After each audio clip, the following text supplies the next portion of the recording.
Captain's log, stardate 57931.4. The crew is restless.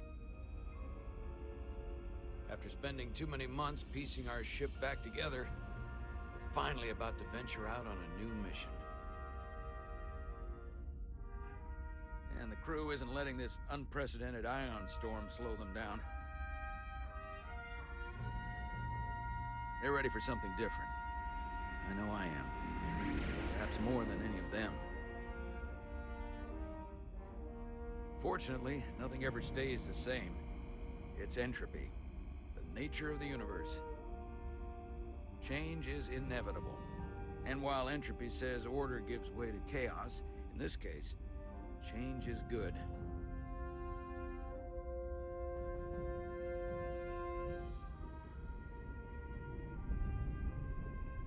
Our new first officer is en route to the Resolute. Jara Rydek.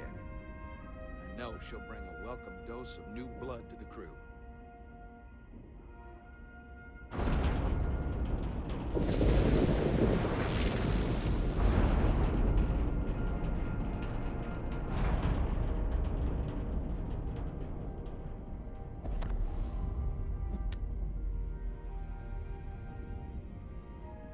Thanks. No problem. I'm not great with flying. But these little shuttles are the worst.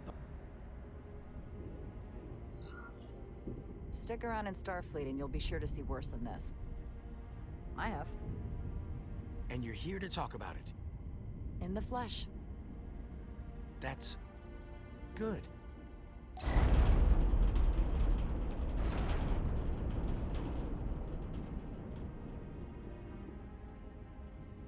Sorry, I'm a little anxious. I hadn't noticed. I'm on my way to my first assignment. When we get to the starbase, I'm transferring on to the Resolute. So am I. It won't be easy for Jara to step in at the 11th hour like this. But if she's half the officer I knew she could become when she was a cadet at Starfleet Academy, she'll be the XO this ship needs right now.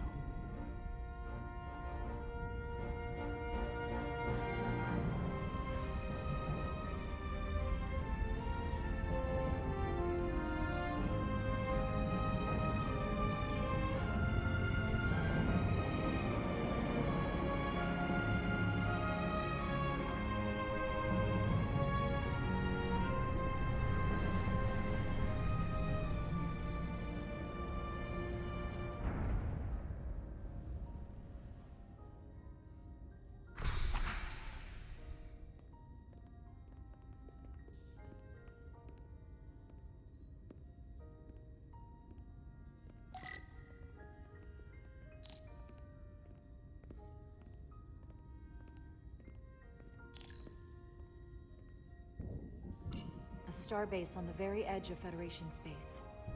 Long way from home now.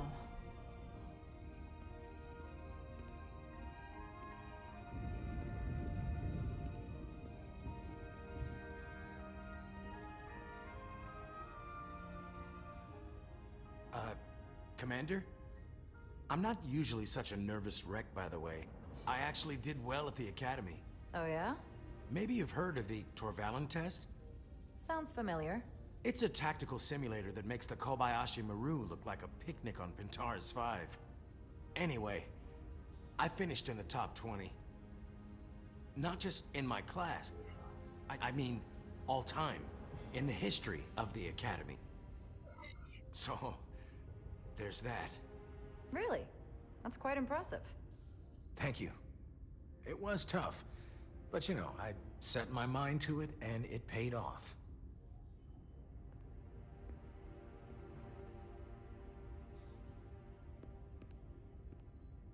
Please place your hand here. Hold it there for a few seconds.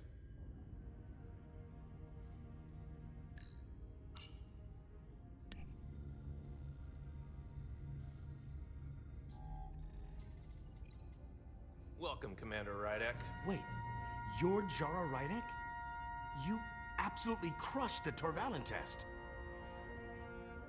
You finished in what, like the top 3? That would be me. Now I'm really... It's an honor to meet you, Commander. Sorry, I didn't realize before. I just came off the shuttle and was glad to be on solid ground, so to speak. The pleasure is mine, Ensign. Paul Calloway. Good to meet you. I believe Commander Ermot is expecting you. He's in the concourse just ahead. See you on the Resolute.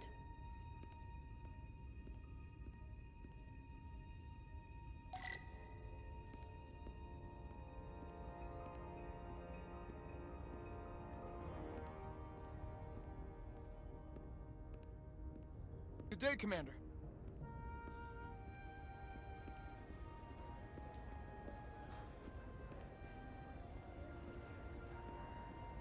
If I remember my briefing, Commander Ermot is a Bolian, so I'm looking for someone with blue skin.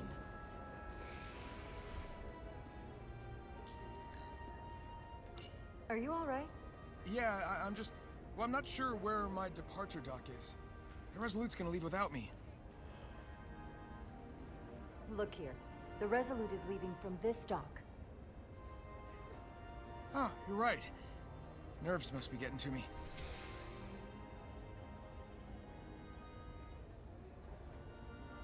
Thanks so much, Commander.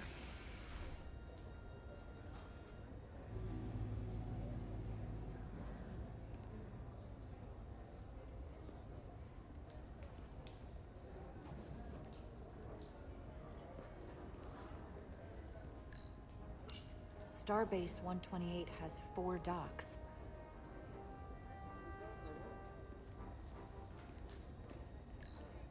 Excuse me, have you seen a Bolian around here? Yes, sir. Right back there, near the replicator. Ah, there he is. Thank you. Happy to help, Commander.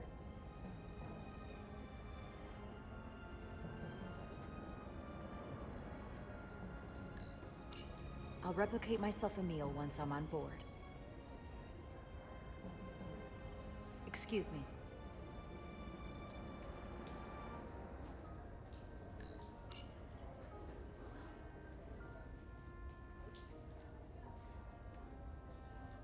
Welcome to the edge of the galaxy, Commander Rydek. I'm Commander Jan Ermot, Operations Officer on the Resolute. Commander? I hope there wasn't too much trouble getting here. This storm isn't making anything easy for us right now. I know conditions are less than ideal at the moment. It was a bit bumpy, but otherwise okay. My apologies. This storm is unlike anything I've seen before. We're grateful you were able to come fill our first officer vacancy at such short notice. From everything I've read and everything I've heard, we're lucky you were available to us. Coming from a premier starship and all. To our local research vessel. What exactly have you heard about me? First in your class at the Academy. Received the Starfleet Award of Valor during the Dominion War. Most recently, Tactical Officer and Chief of Security on the U.S.S. Endeavor. You've done your homework? Like I said, we're very lucky.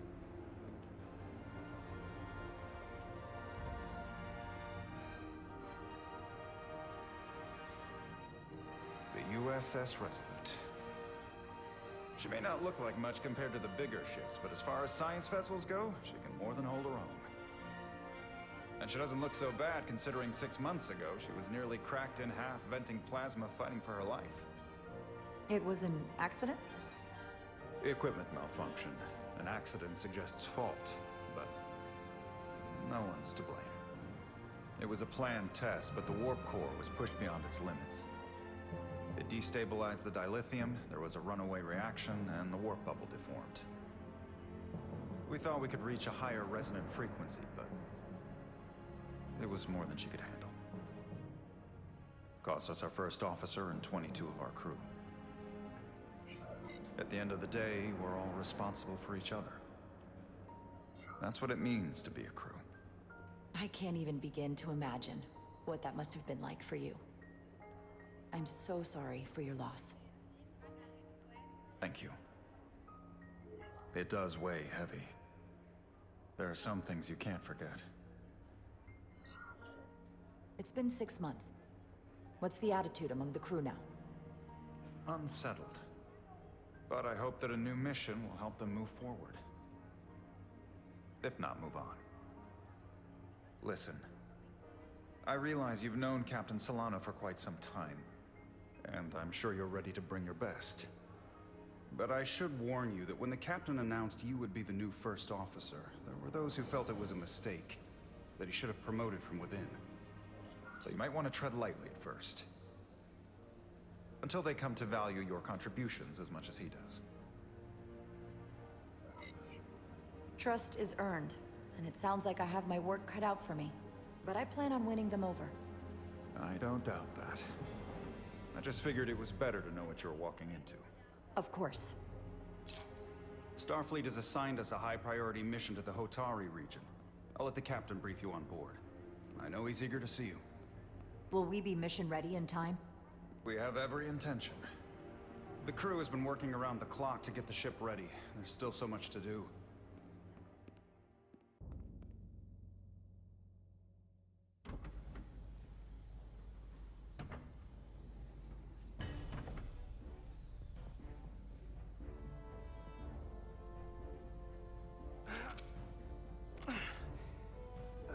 Stuck. I got just the thing.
Is that.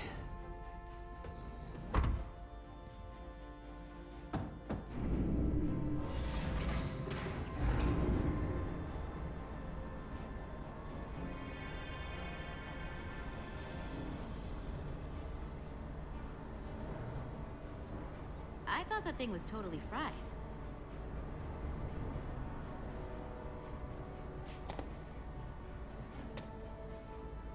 Nice work, Carter. Nothing to it, Neely. And not a moment too soon.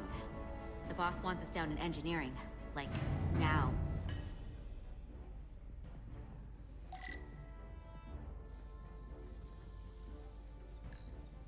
Everything okay? I dropped a non-ferrous connector between the coils. Gonna have to remove a few of them to find it, and then... Ooh, then another hour of recalibrating. Ouch. I'll leave you to it.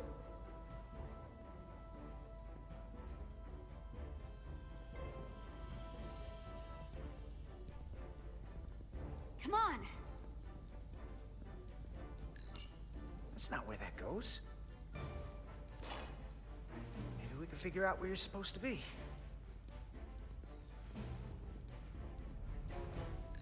That storm looks pretty bad. Just another reason why we need to get this ship Carter ready. Diaz!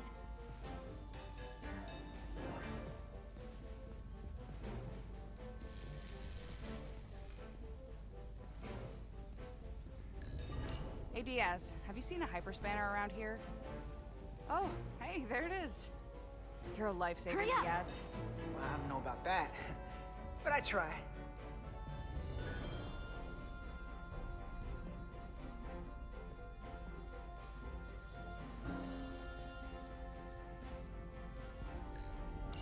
A place for everything, and everything Time's in a-wastin'. its place.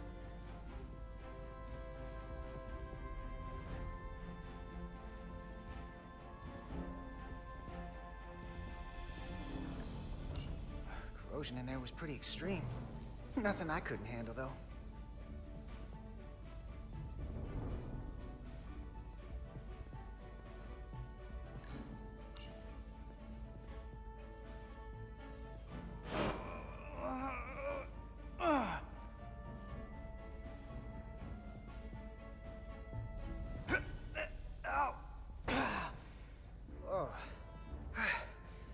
Oh, these are heavier than they look.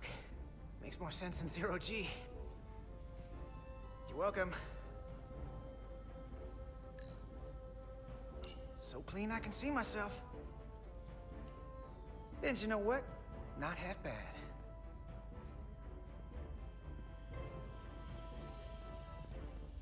Hey, Diaz, can you give us some help with the transporter? What's the problem?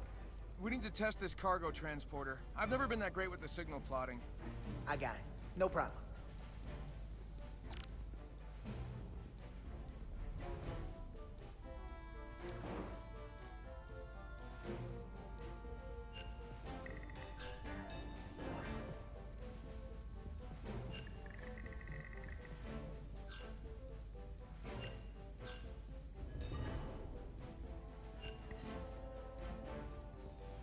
No sweat. Whoa, whoa, hey, buddy, get off the pad!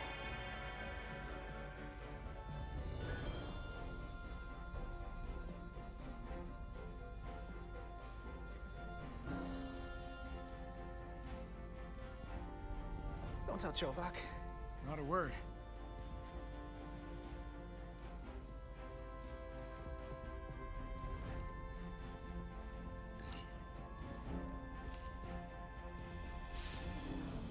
Someone gonna fix that?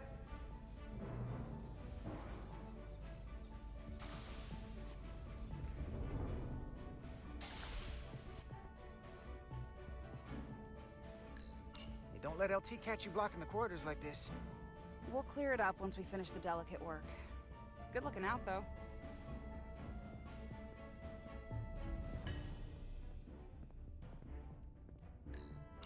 Good to see her fully operational again. And if she breaks, we'll just fix her. Junction 34B gives you access to the tubes behind cargo storage all the way to the turbo lift. Not after the retrofit. Bulkhead cuts it off at Section 2. New computer reroutes. So then... I'm thinking we'll have to do the work in that tube. Then take the turbo lift from Section 2 to Section 3. Well, wait, there's a subfloor crossover around Junction 32E. What do you have against using the turbo lift? Nothing, I just like being in the tubes. It's my domain. I don't need anything from utilities. Force of habit, I guess.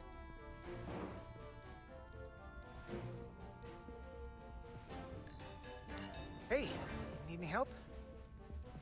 Okay, good luck.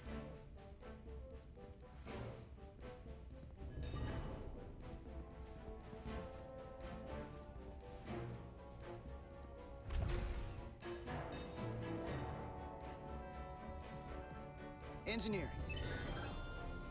I heard the new EXO just arrived.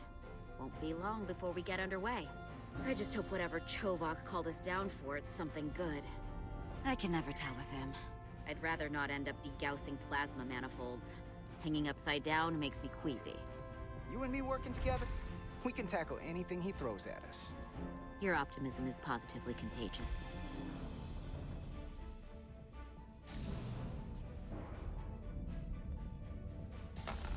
Looks like we got here before. Lieutenant Commander Chovak. We were just looking for you, Commander. Petty Officers Ed Solar, Diaz. I was beginning to think you would be late. We are all hands on deck right now, which means if you are not at your post at the appointed time, I do not have someone to replace you. A point I have been forced to make to Petty Officer Ed Solar on repeated occasions. So you're saying we're irreplaceable, Commander? That is one interpretation. Another would be that I would replace you if I could. You can interpret as you see fit. So, I don't suppose you wanted us down here to check in before we go off duty? Equip yourselves in EV suits to work on the exterior of the hull.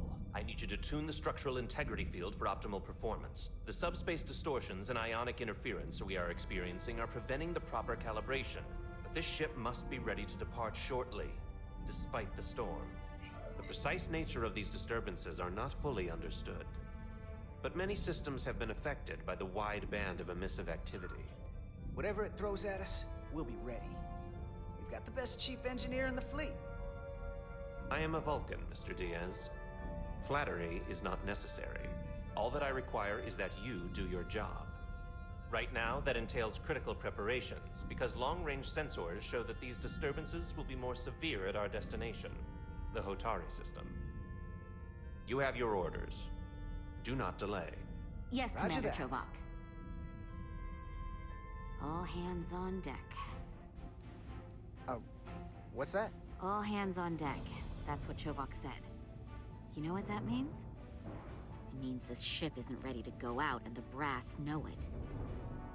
So they're throwing every warm body at it. And they're going to leave on schedule. Consequences be damned. It all comes down to us, Nilly. We're the ones who will get it ready. I know what we can do. But this isn't just any old refit or any old relaunch. Oh, whoa. Excuse me. A lot of new faces coming on board. It's gotta be tough coming as a replacement. That's for sure. They seem all right. Something that happened 6 months ago while they were off on another ship? Well, that's nothing to hold against them. Yeah, you're right. I guess getting a little new blood on board doesn't hurt. Hold on. Now there's an old face I didn't expect to see again. Hey, Miranda! You weren't gonna leave without me, were you? Miranda, you're here? We thought you were staying on the Adirondack. Transfer came in at the last minute, so I figured I'd slum it on this bucket of bolts. Looks like you got her back together pretty nicely. I wasn't sure what to expect. Don't talk badly about one of the best ships in all of Starfleet. We've rebuilt enough of her by now. She better be one of the best. We'll see about that. But I am glad to be here. He still owes me a bottle of Saurian brandy. Don't think I forgot. Oh yeah, it's coming back to me now. Maybe Carter can rustle up that bottle and we can give you a proper welcome. As soon as we wrap up this quick little spacewalk.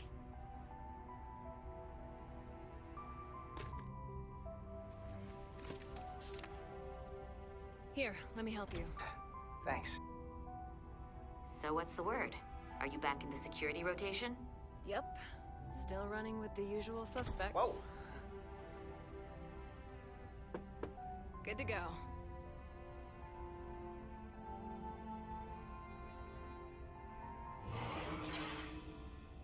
See you on the other side. Activating magnetic souls.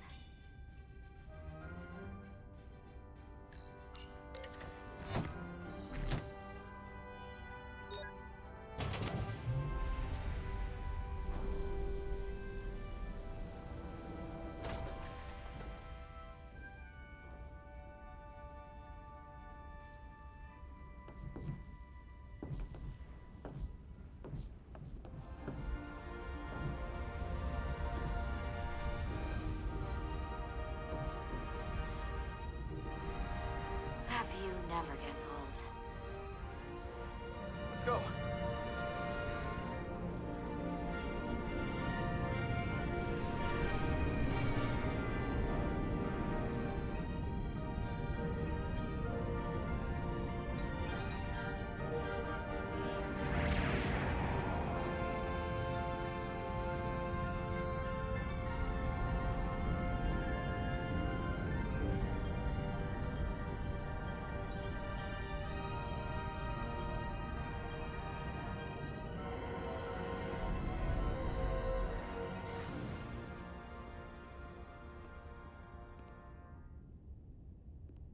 Captain Solano should be here momentarily.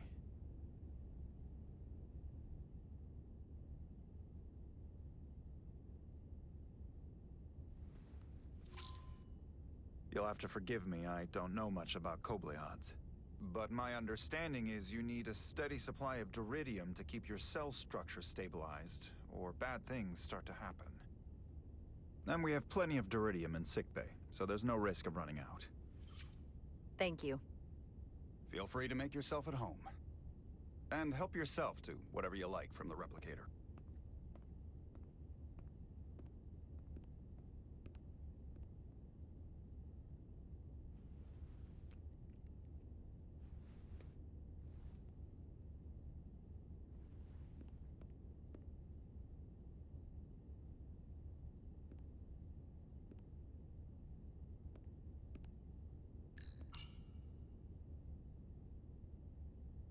I can't believe he keeps this around. Don't even know where mine is.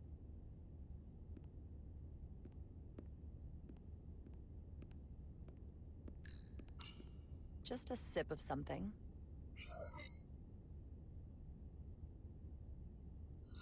Decisions, decisions. Tea.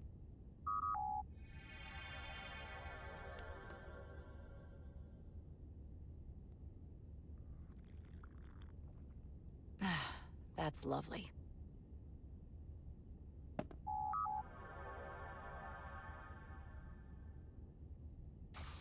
Jara Rydek. Last time I saw you, it was graduation from the academy. You'd already secured one of the most prestigious assignments possible. And you were burning with enough ambition to fuel 7 trips around the Necrid Expanse. It's good to see you again, Captain. I could not be happier to have you on the Resolute. My only regret is that we couldn't provide you with a warmer welcome. The arrival of a first officer to her new ship deserves a bit of fanfare. But, unfortunately, we've had our hands full with the refit. You can spare me the pomp and circumstance. There's plenty of work to be done without all that. You always had a work ethic like nothing I'd ever seen. That's just what this ship needs at the moment.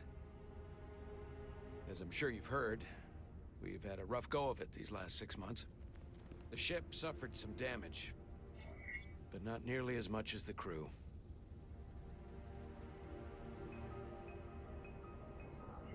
I assume you mean the accident. That's right. The tragic accident, really. We were on the verge of a major scientific breakthrough. A quantum leap forward in warp core technology. 10,000 teradynes per second. The ability to travel at a sustained rate of speed longer and faster than we ever dreamed. What would have been the crowning achievement of my career. Right there, within our grasp. Until it all went so horribly wrong. We pushed her too hard, and a warp core malfunction overloaded the system, creating a pressure gradient way beyond what the ship can handle. It was heartbreaking. We lost some of our best people. As captain, I have to take full responsibility. It was my decision to make, and I have to live with the consequences. You have to look to the future. You can't dwell on the past, on things you can't change. There's nothing that can be done about it now. In my defense, I will say, I might have avoided the whole ordeal if my senior staff had been willing to trust me. There was a lot of pushback from my former XO, and I think that cost me his confidence. I don't want you to pull any punches. Certainly not on my account. But once we decide on a course of action, I need everyone to fully commit to the mission. Anything short of that just won't work. And that's when things start to go sideways. And what happens if they don't? There's a chain of command for a reason. We all have our orders. That's true. Everyone on this ship should know that. Sometimes the occasional reminder doesn't hurt. Look, I'll be blunt. We can't afford another mistake. Or at least, I can't. I feel like my career is hanging in the balance here. We need a win. Something to restore the crew's confidence. I understand. On a more positive note, Starfleet has tasked us with what they're calling a mission of the highest priority. Escorting a senior diplomat to Hotari space. Two previously peaceful and otherwise non-aggressive civilizations now find themselves on the brink of all-out war. So it's a peacekeeping mission. I see it as a golden opportunity to not only prove what the Resolute and her crew are truly capable of, but also a mission for which we're uniquely qualified. This ionic storm. Our long-range sensors suggest it's several orders of magnitude stronger than anything on record. A total anomaly like nothing we've seen before. And you'll never guess where it leads. Hotari. Exactly. Very nearly in the precise location where we're headed. Where I imagine the interference will be exponentially greater. But the diplomat will brief us on the details of the rendezvous. But are we prepared to embark on the mission? As much as I'd like to think that's true, I have my doubts. But I don't want to get ahead of myself. I expect we'll have some rough sledding when we arrive, so I need you to prepare the crew for the worst. There's just one more thing I want to clarify up front. The metric that for me will be the ultimate measure of your success. What is it? If after serving as my first officer, you don't one day find yourself with a ship of your own, then I will consider it my personal failure. When that might happen is entirely up to you. But it goes without saying, you have my full support. Thank you. But I feel like I still have so much to learn. You'll have plenty of opportunity. And if you're willing to put in the work, I'll do everything in my power to help you along the way. Come, let me introduce you to the crew.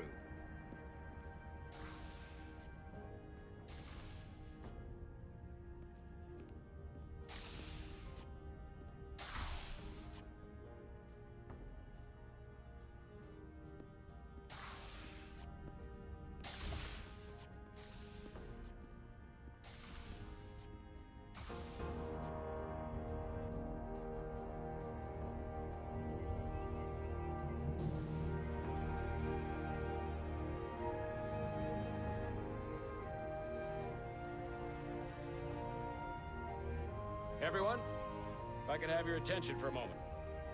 I'd like to introduce Commander Jara Rydek, our new first officer. Some quick introductions. This is Lieutenant Handar, our helmsman, one of the best in the business. One of? Well, what he lacks in humility, he more than makes up for in ability. A pleasure to meet you, Commander. Likewise. Next, we have Commander Westbrook, our Chief Science Officer. I've come to rely on his expert counsel on a regular basis. Pleasure. Commander Rydek, it is such an honor to meet you. This is our Tactical Officer, Lieutenant Bedrosian, who's been looking forward to meeting you for about as long as I can remember. I've been following your career for quite some time. And I look forward to learning as much as I can from you. That's very kind of you to say. I'm happy to be here. Well, I have to admit, one of the reasons I've followed your career is because you're part Kobliad. Because of what you've overcome. Starfleet stands up for people who can't defend themselves. And you were one of those people once. But since then, you've done so much to protect others who need it. I really admire that. So, you've been something of an inspiration to me. Not that I've done anything close to what you've done, but you definitely set a standard to strive for. I don't know what to say. That's incredibly flattering, thank you. I hope someday I can follow in your footsteps. I'm sure you will. And then, of course, you've already met Commander Ermont. Please, do everything you can to make Commander Rydek feel at home here. I'll be on the starbase. Have an urgent meeting with the starbase commander to get our authorization to get underway. If they drag their feet any longer, we won't make our rendezvous. The bridge is yours.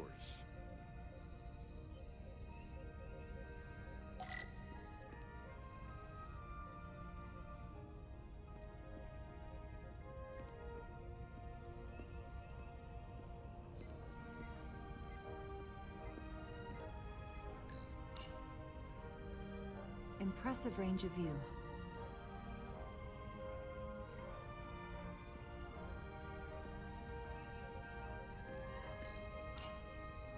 The helm. The Resolute is a refitted Centaur class, meaning it's capable of quick maneuvers. Can't wait to see what she can do.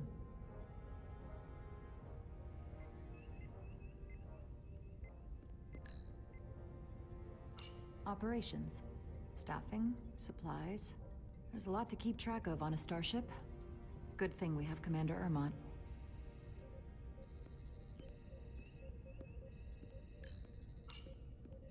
So many decks. Full of crew that are now my responsibility.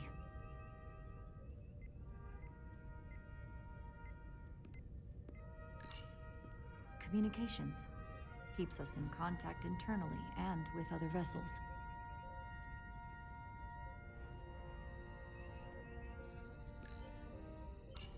Tactical station. Hopefully a diplomatic mission won't require we use our weapons much. But if it comes to that, we'll be ready.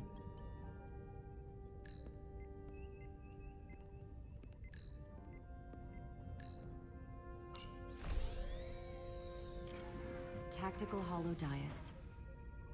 Just like they've got on the Excelsior.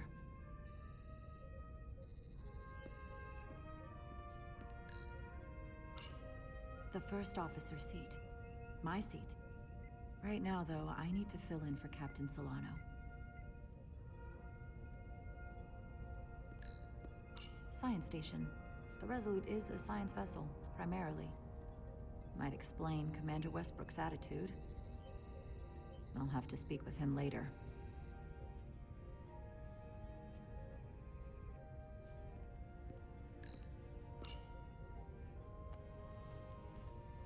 Commander, Chief Engineer Chovak needs to lower the structural integrity field. He's sent a crew out to recalibrate the emitters in response to the danger posed by the storm. We just need your go-ahead. Permission granted. Lowering structural integrity field, now. Entering maintenance mode. Condition blue.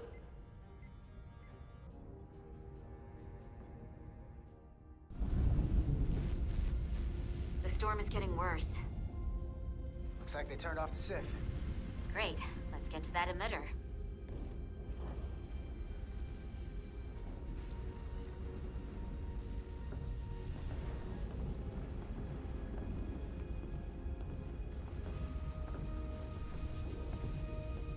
Every time we're out here, I half expect to see her in pieces again. She's still got some scars on her. It adds character. When I joined Starfleet, all I wanted was a ride out of town. But this isn't exactly how I pictured it. On the outside of the ship? No. Sometimes it feels like we're just part of the machinery. Don't you want more than that? I mean, Starfleet is noble and all, but it's still a machine. A massive, massive machine. I am more than that. And so are you. You wanted to get away. I enlisted because I didn't want to wait years just to get out and see the galaxy. I wanted to go somewhere. See new worlds. Look up at a sky no one's ever seen before. Just because I'm cranking a hyperspanner up in a Jeffries tube today doesn't mean that's all I'll ever be.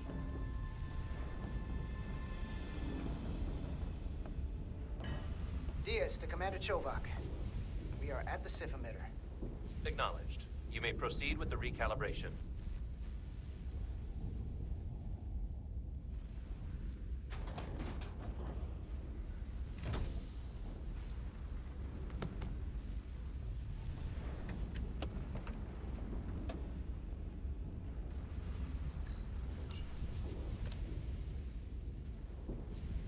Beginning recalibration.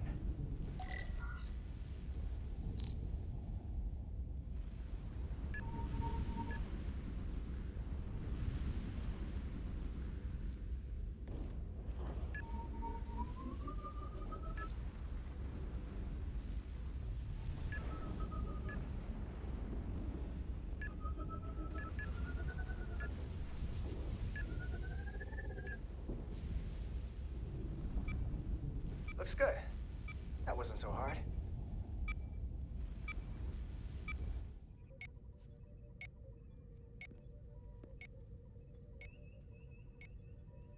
Commander Westbrook, right? Chief Science Officer. You remembered my name and my rank. Impressive. Yes, I am the Chief Science Officer, and I have the dubious honor of being the most senior officer on this bridge. I know this ship inside and out. Better than just about anyone. What a very impressive list of credentials. This is a research and discovery ship, first and foremost. Now with a former tactical officer as its new first officer. I'm curious, though. A Kobliad, or half in your case, is an odd choice for first officer, given your vulnerable condition and all. But if, as an example, we found ourselves in a hostile situation, and you were suddenly incapacitated because you needed an infusion, what would happen then?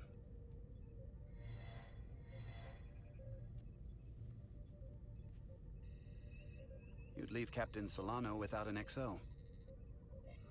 Granted, that would be a worst-case scenario, but not outside the realm of possibility.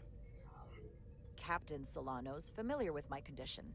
I'm sure it factored into his decision.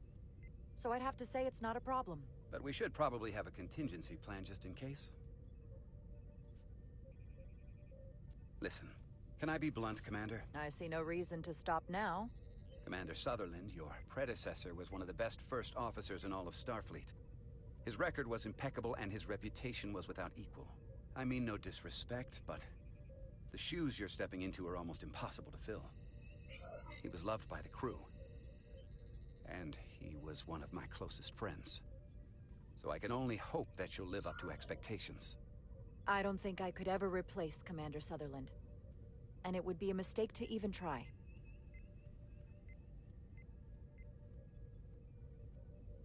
Seeing as Captain Solano is on the starbase, let me give you an update on this ion storm we're flying into. It's unusual, unlike anything I've ever seen. At the moment, I can't tell you if the Resolute will shrug it off or if we're putting ourselves at risk.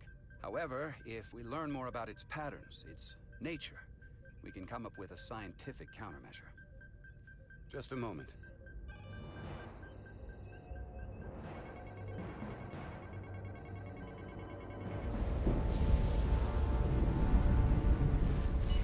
We've got a massive energy wave inbound. On screen.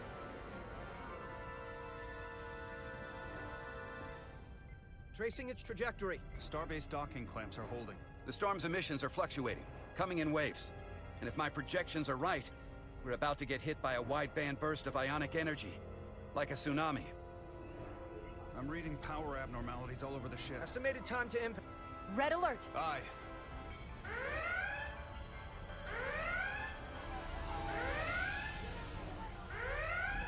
Evacuating main gangway and retracting. Putting sensor visualization on screen. With the structural integrity field shut down, we can't take a direct hit. Time to impact. 1 minute. Shield systems are severely impacted. We have limited protection. I need every available solution. What are our options? We can weaken the impact of the storm with a deflector pulse. There's a better way. I'm sending all auxiliary power to the deflector dish. Send the aux power to the shields. We can't reactivate the entire shield bubble, but it's a directional threat. So we can orient all we have towards the wave. You have to believe me. We only get one shot at this. We can't afford to get it wrong. That's right, which is why we need to send power to our shields. Bedrosian, get those shields up. Rerouting power to shields. Stand by. I need a heading. We've only got one shot. Understood. On my command.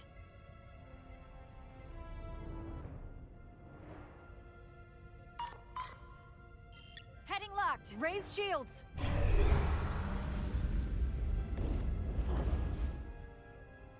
This is it! All hands, brace for impact.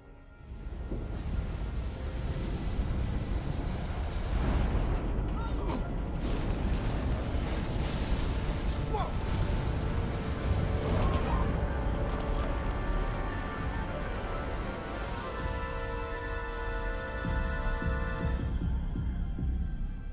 What happened? We we've experienced a surge of radiation. Oh, you don't say. This radiation supercharged the plasma, forcing it to backflush through the system and creating a dangerous imbalance. That can blow out every primary system on the ship. Just tell us where you need us. I need you to traverse the hull to the access port to recalibrate the port nacelle plasma regulator.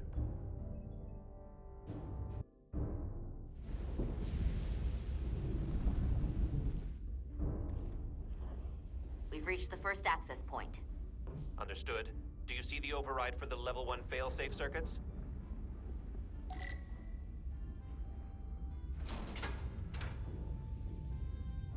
Affirmative. Engage the override. It should allow us to stop the EPS flow to the warp engine without triggering an automatic core shutdown.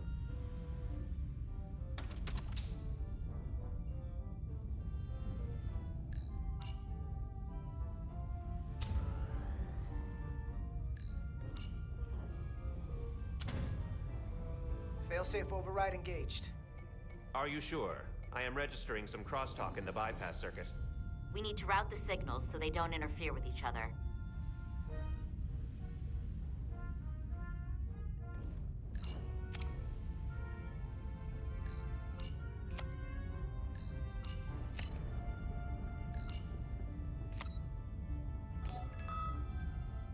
Diaz to Resolute. The failsafes are temporarily disabled. Moving on to the EPS regulator. Heads up, Carter. What is that? One of the discharges coalesced. It's coming right toward us. I'm gonna try to disrupt it with my phaser.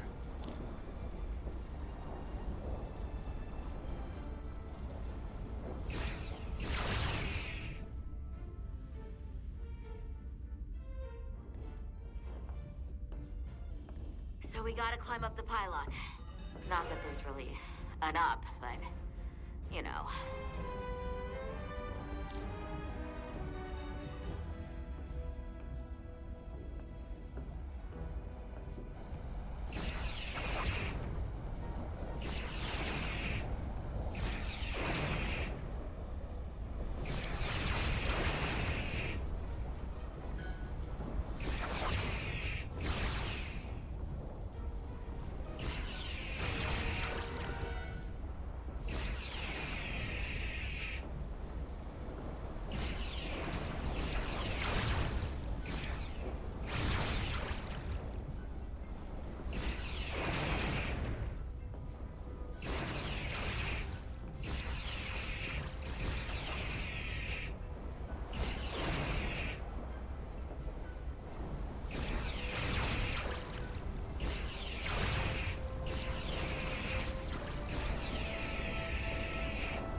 Regulator.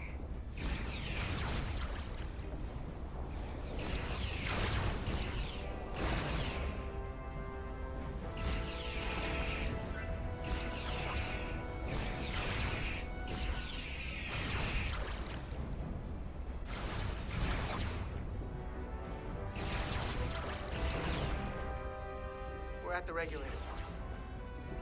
Opening the access panel. Now halting the EPS flow to the port nacelle. We have little time before it causes an overload in the engine. You must work efficiently.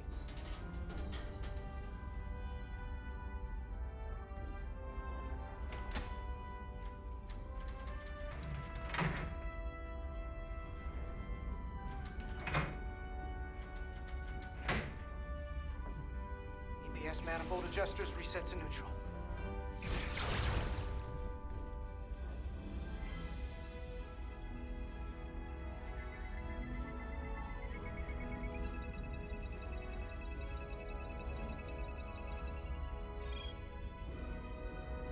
EPS lines to the port warp engine are back in balance. Almost done. Once I cycle the manifold nozzles, Chovak can...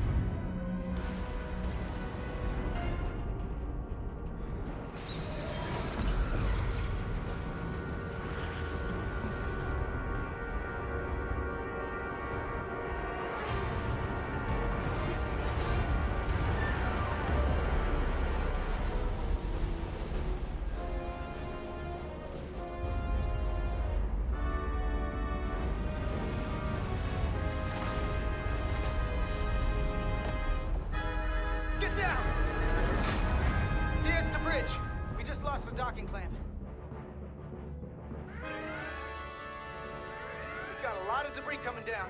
Hull vibrations, too. We can't finish the EPS regulation in these conditions. Please advise. We have to release the ship from that other docking clamp or the hull will be ripped apart. There's a problem. The clamps are supposed to disengage automatically in an emergency, but it's not working. Not working. What are our options? The docking clamps are fitted with exploding bolts for an emergency release. We've got crew out there. That'd be like setting off a bomb next to them. Maybe there's another way. Starbase is hailing us. Put him through. Resolute, the remaining mooring arm is failing. You need to disengage from the starbase now. The damage to the station will be catastrophic. All right, Starbase, we're on it. Acknowledged. Commander, hear me out. Reverse the polarity of the hull, which theoretically will repel the docking clamps. And repel the engineering crew right off the hull into the storm. This is Captain Solano. Put me on screen. Go ahead. Captain, we have a situation. Commander, what are you doing? Blow the bolts on the docking clamp. The captain doesn't know the whole story. I'm giving you an order.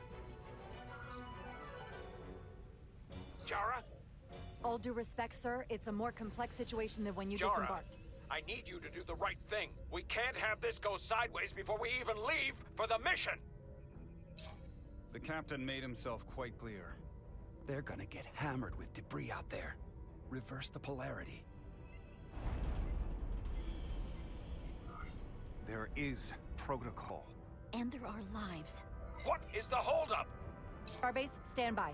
We're gonna flip hull polarity to disengage the clamps. Yes, Commander.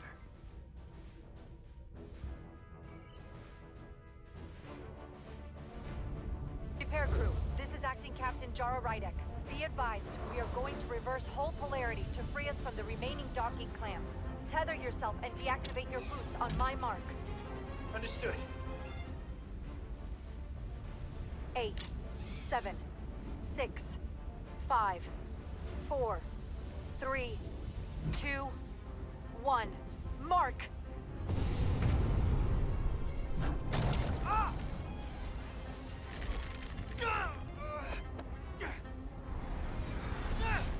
Grab my hand! I got you. Thank you. Plasma imbalance is reaching critical condition. We are moments from primary system failure. I got it.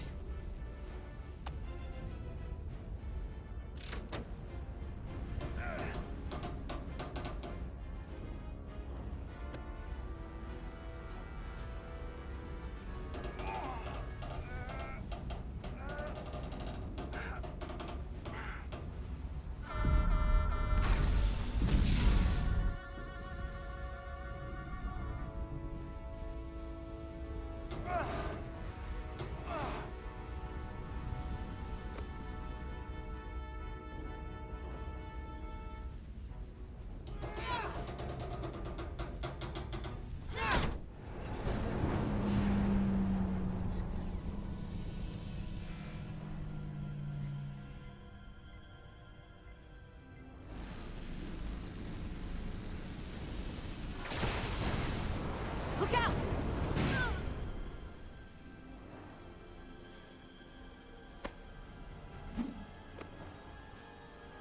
I got you. Petty Officer Edselar's hurt and unconscious. I'm gonna have to tow her back to the airlock. Mr. Diaz, the situation has changed. You are at risk of triggering a substantial electromagnetic arc if you approach the main hull the way you came. But Commander, the way we came is the nearest airlock. There is an auxiliary hatch near you on the far end of the pylon. You must bring Miss Edselar there to access the interior. Roger that. Going there now.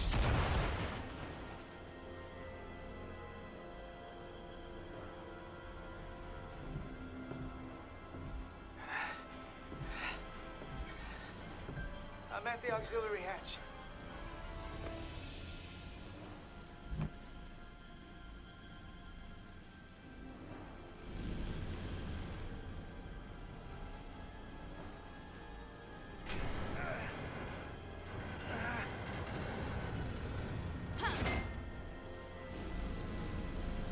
You go first.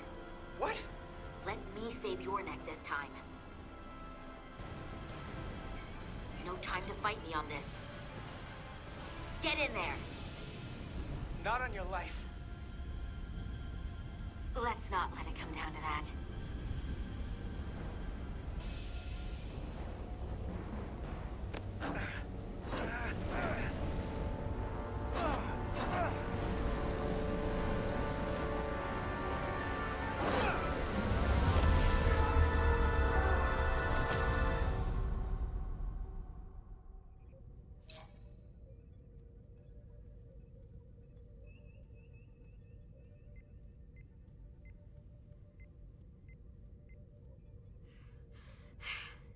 We made it.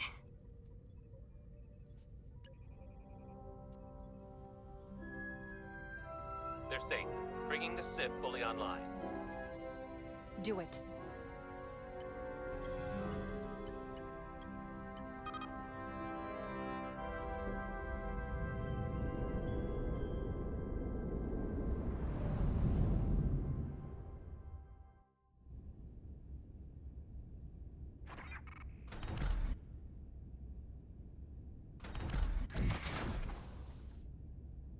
Nilly. I'm good. Help me with him.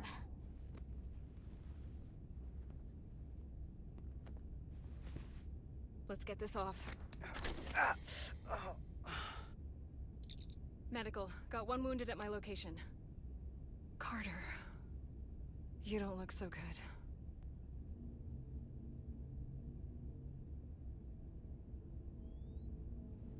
You gotta be more careful. I just got here.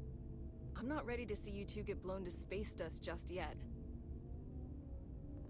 Now let's get you down to sickbay. Great.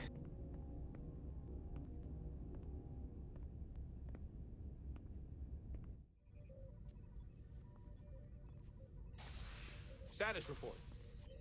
The repair crew made it inside. EPS flow is back to nominal levels. The SIF is back up. How does this affect mission readiness, Mr. Ermot? Releasing the docking clamps using hull polarity minimized damage to the Resolute. We'll have some last-minute repairs to make, but if we reapportion some of the staff, we can make our departure on time. As of now, however, we are successfully moored to the station. Good to hear. Send updates to my ready room. Commander Rydek, with me.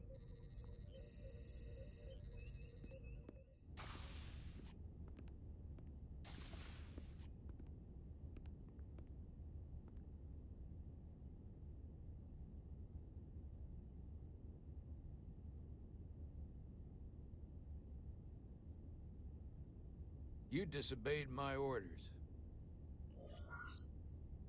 Well? Respectfully, Captain, I made the right choice given the information You I had. disobeyed my orders! And not just in front of the bridge crew, but the Starbase staff as well. That's going to get around. My name's already tarnished around the fleet. But what is it going to do to my credibility on this ship? From the top to the bottom. Bridge to lower decks. Maybe I shouldn't have disobeyed a direct order, but you were wrong. You weren't on board, and you didn't have all the information. So I made the right decision for the ship.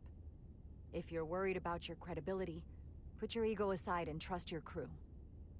Trust me. You might have won some fans on the bridge with that stunt, but not everyone. Lieutenant Commander Chovak has already bent my ear. I'm sure he doesn't take it personally. He'll get over it in time. Mr. Chovak is more complicated than he would want to admit. I guess we all are. And, if I'm being honest, I'm not sure what I would have done in the moment either. You never really know if you weren't in those shoes. So, let's just boil it down to, you did what you had to. That'll have to be good enough for me. Am I dismissed, sir? Dismissed? We have work to do. Despite it all, we got our final Starfleet clearance to depart. So if you'll fetch Mr. Ermot, we'll knock out the final details of any outstanding repairs, and then we'll set out for Hotari. Yes, sir.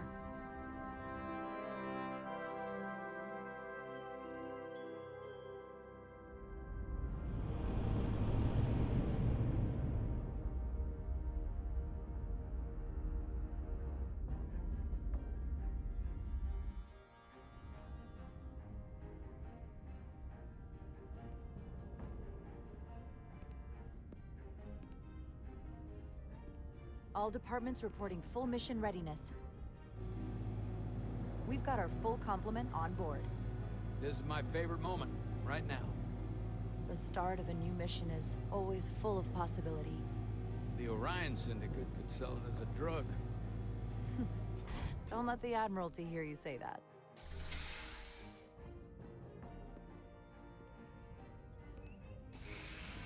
Captain on the bridge. Sit. Sit, everyone. You all know, I'm not big on speeches. We're embarking on the first mission since our refit. Let's make it a good one. Disengage docking clamps.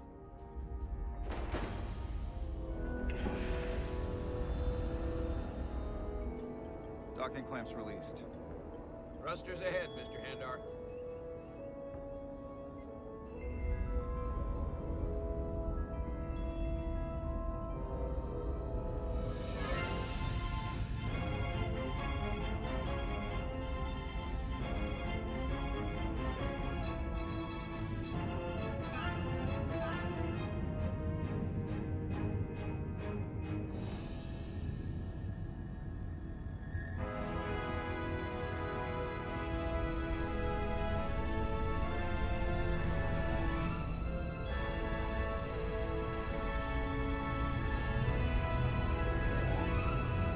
That should do it.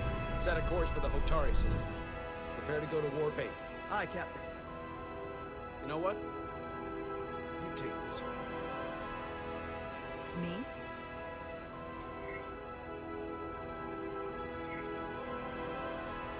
Engage.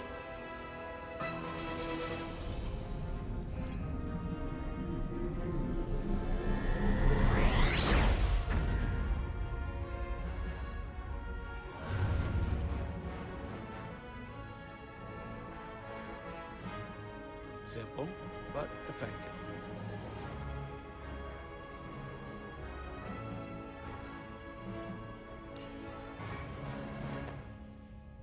Easy.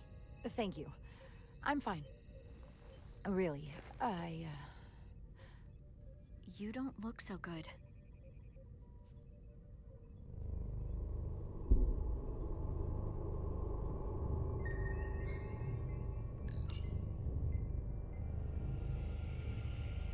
I have to get to sickbay. Go.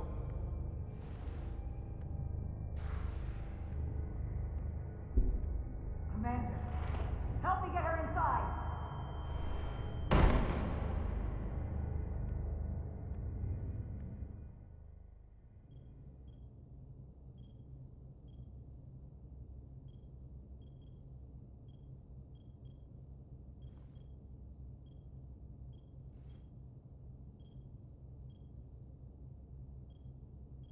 Well, that was quite a scare. A few minutes more and it would have been one of the shortest tenures on record for a first officer. Is that the engineer that was out on the hull? That storm did a real number on him, but he'll live. Just needs rest. You should worry about yourself. Your deridium levels got dangerously low and destabilized your cell structure. This is definitely one of the more memorable first days I can think of. My name is Dr. Aram Duval, Chief Medical Officer. To be honest, I've never met a Kobliad before. You're... rare. I know. I was going to say special. Your people's numbers have dwindled, despite the Federation's efforts to find a more readily available alternative to the deridium you need to survive. Yet you joined Starfleet, and managed to thrive. I imagine the responsibility must be overwhelming. Maybe even a burden at times. I don't like the attention it brings. Being treated differently than everyone else. But you are different. That's not something you can change. True. But sometimes it makes it even more difficult than it already is. And don't worry, I won't treat you like a science experiment. I just do the science and leave the experiments to Solano. You don't agree with his methods? I don't agree with his definition of acceptable risks. Not when the lives of your crew are at stake.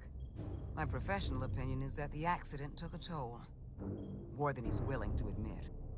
He's overstressed, operating in the pressure cooker of his own mind, which is never a good headspace when the lives of your crew are at stake.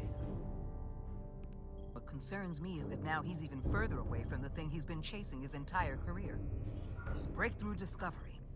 The major innovation. Something he can put his name on. I hear you.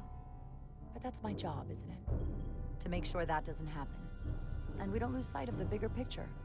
Which is exactly why I'm so glad you're here. We need you now more than ever. And I have to give you credit for what happened on the bridge.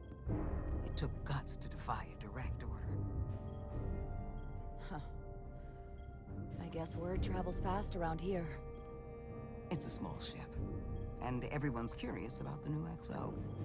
Fortunately, your cell structure's almost completely stabilized.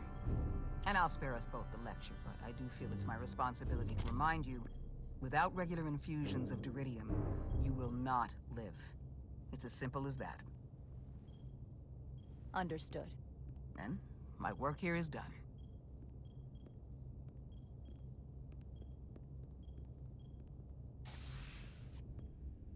Lieutenant Bedrosian. I came to see if you were okay. We were all pretty worried on the bridge. No one knew what was happening. I'm feeling much better. Thank you. It's just part of who I am. You don't have to explain to me. I understand. I'm just glad you're okay. You trusted me earlier with the shields, and I appreciated that. I want you to know that I have your back. Thank you.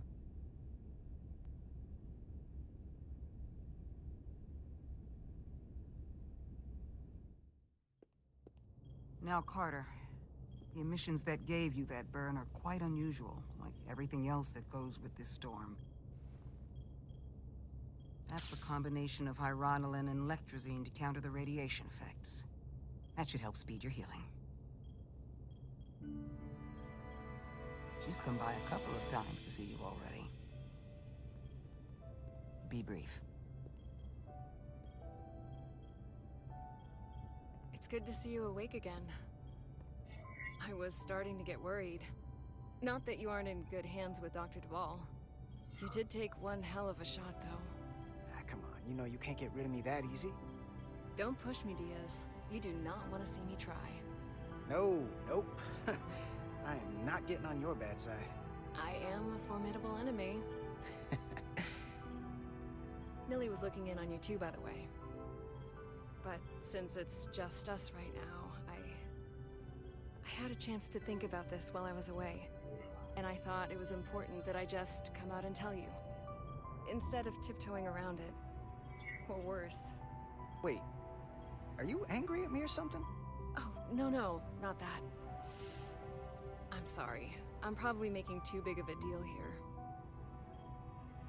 What I'm trying to say is, we've been really good friends for a long time. But I got back here and I couldn't ignore it anymore. I want to see if there's more between us than just being friends. This is all kind of unexpected. I didn't expect this either. But here we are.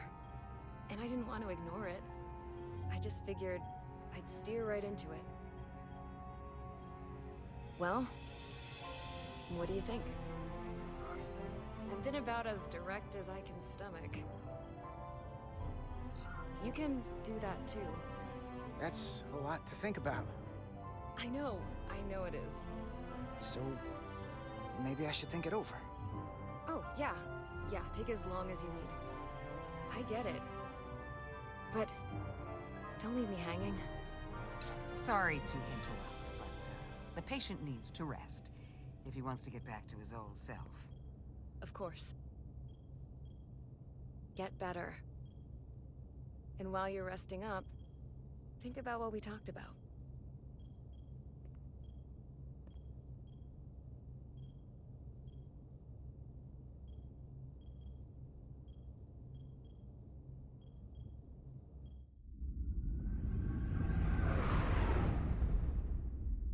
Approaching the rendezvous point outside Atari space. Helm, bring us out of warp. Dropping to impulse. Ionic interference surging, Captain.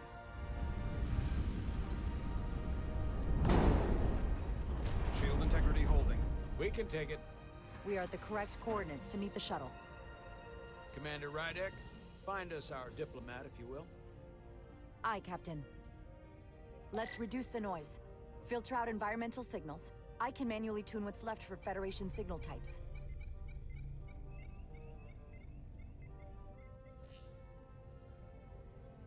I've located the shuttle. Opening comms. On screen.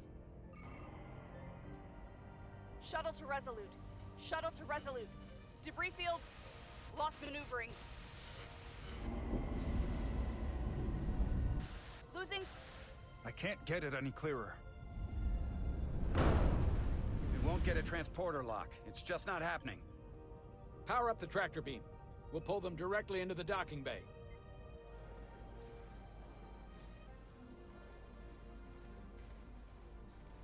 Diaz, you good to run the tractor emitter? Yes, sir. You sure? I'm sure.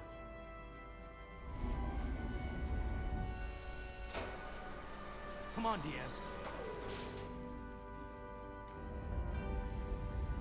First thing, lock onto the shuttle and stabilize the rotation.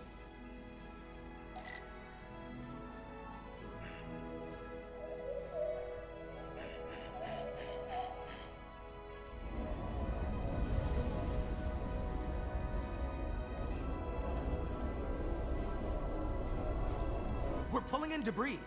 I'm on it.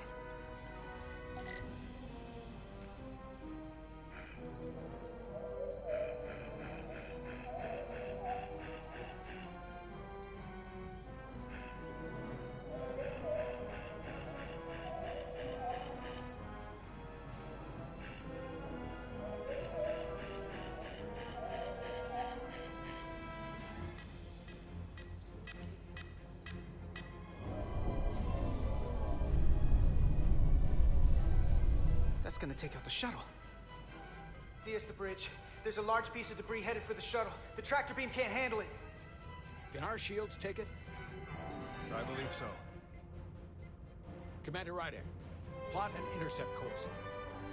On it.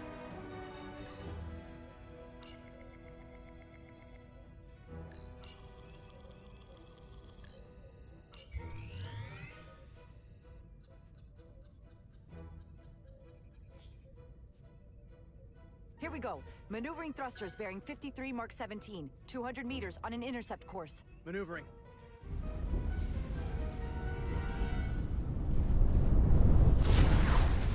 Got it. Whoa! Someone's working hard on the bridge.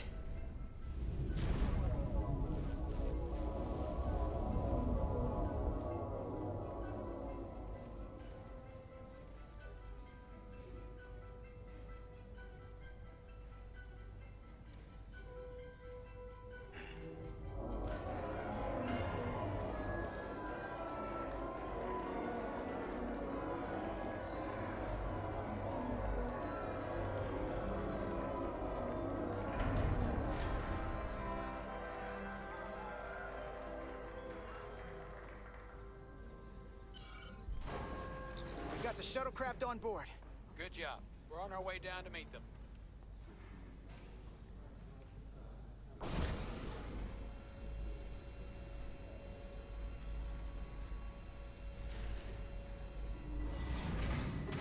Terra firma, so to speak.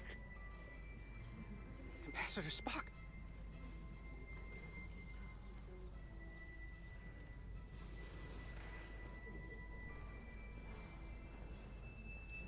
The captain will be right down to meet you, sir. In that case, I will wait for him here.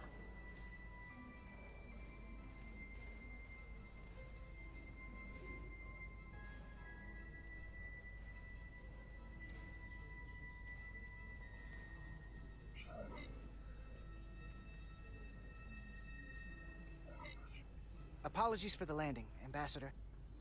I was operating the tractor beam, sir. I take responsibility.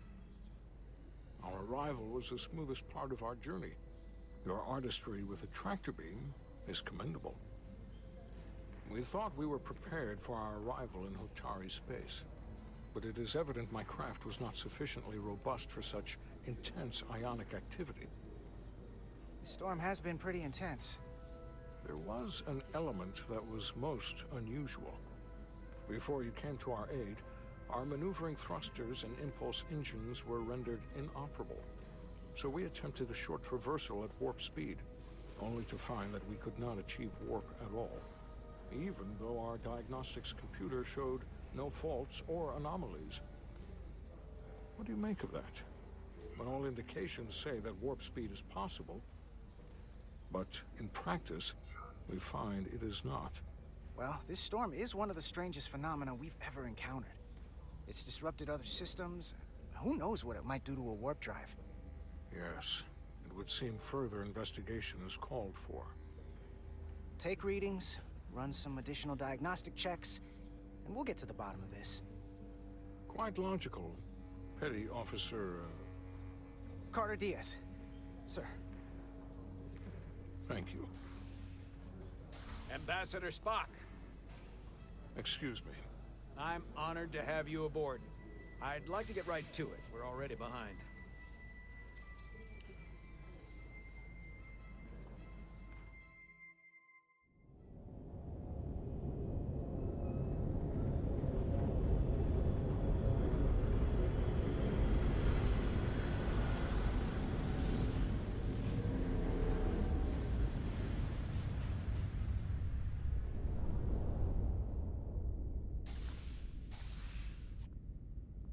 Ambassador Spock, my senior staff.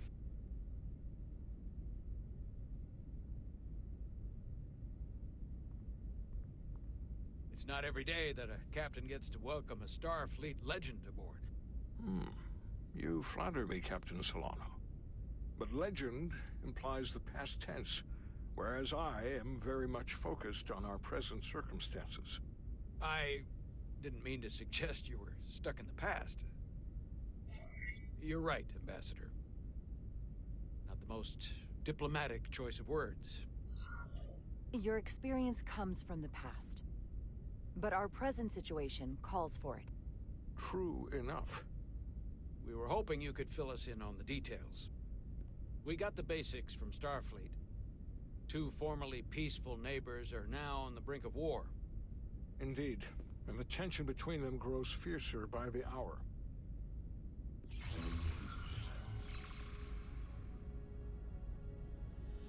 Lydia and Hotari.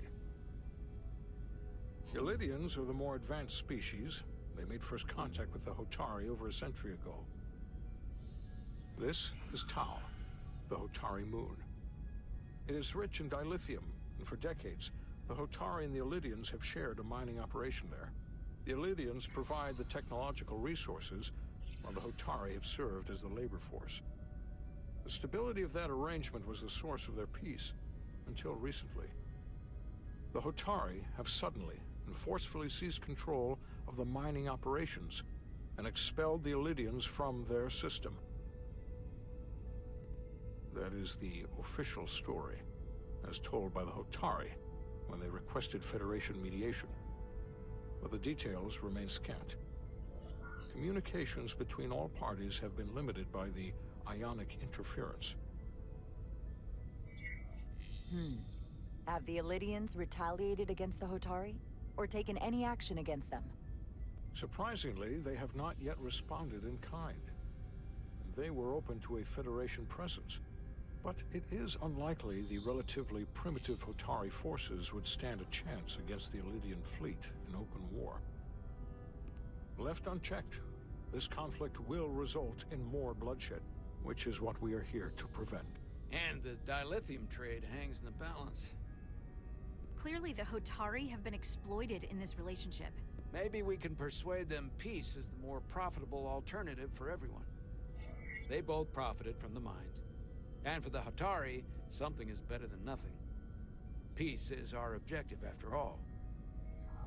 That is correct. We can call it profitable or mutually beneficial, but at the end of the day, the Hotari are still being exploited for their own resources. True peace is not merely the absence of war. And as such, this conflict will surely come again.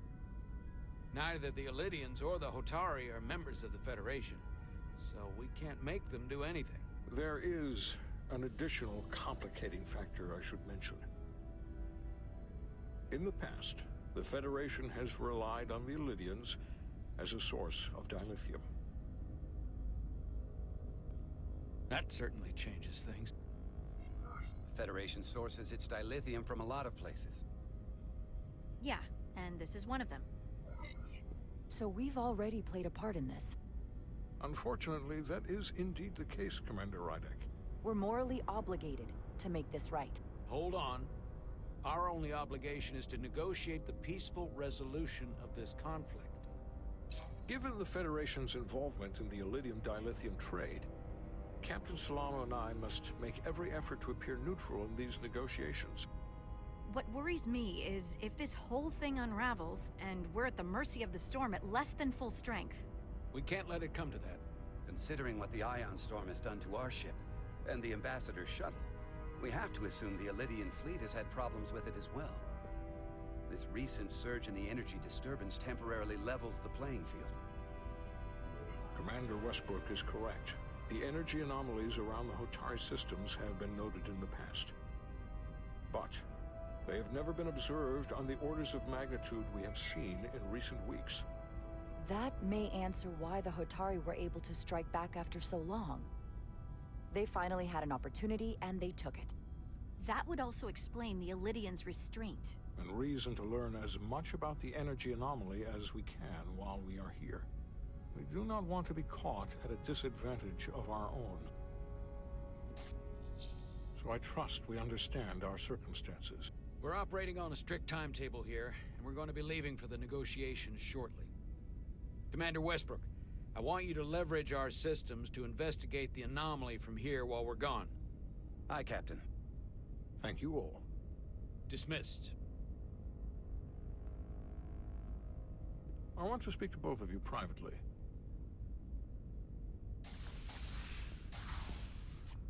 Ambassador Spock, I'd like to make a formal introduction. My first officer, Commander Jara Rydek.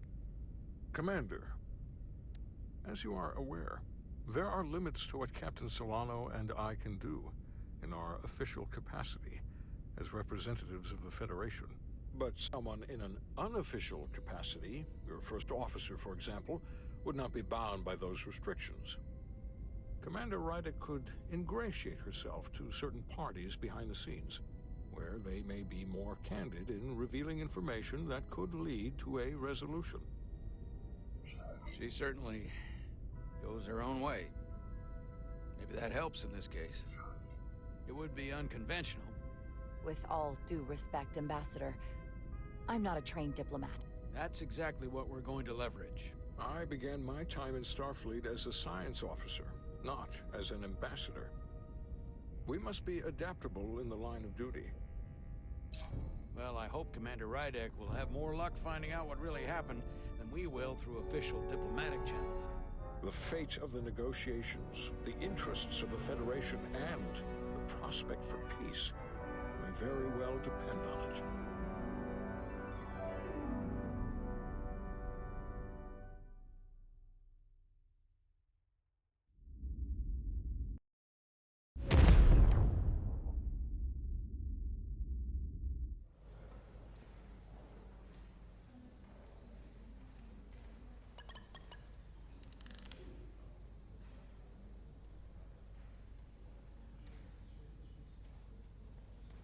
Mr. Diaz, I understand you have already discussed the warp drive failure with Ambassador Spock? I have. It is imperative that the Ambassador's shuttle be flight ready. I need you both to ascertain the root cause of the system failures he encountered. I'm surprised, Commander. I thought you would have wanted to work on Ambassador Spock's shuttle yourself. I respect the Ambassador and his many accomplishments, but I do not derive any satisfaction from interacting with his shuttle as if it were somehow transubstantiated through its association with him. Especially when I have the entirety of this starship to concern myself with. I am not the chief engineer of this shuttlecraft. When you look at it logically, yes, it is just a shuttle. No different than any of the others. There is plenty that is different about it, and that is what you are to investigate. But please limit your findings to observable scientific phenomena. We'll try to restrain ourselves. Then I will leave you to it. Make note of any abnormalities in your report. Carry on. It seems like he's warming up to us. Yeah. Even Chovok has to look at that face and know you've earned some real respect. And I have to admit that I owe you one. You were right to make me go first. I don't know what I was thinking. You did the smart thing. You've pulled me out of trouble how many times? Call it even. Okay. At the very least, maybe I can track down that bottle of Saurian brandy you're still on the hook for. But first, we have work to do.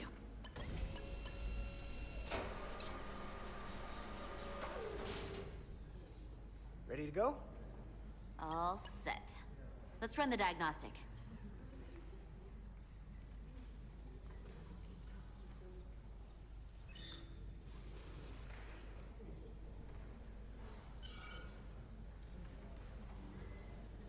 So, I know about your talk with Miranda.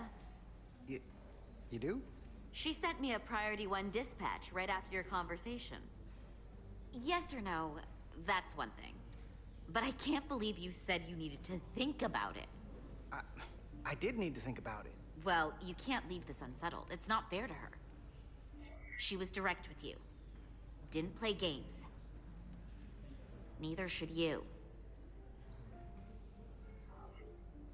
I just want to stay friends with her. I like being friends. I don't want to ruin that.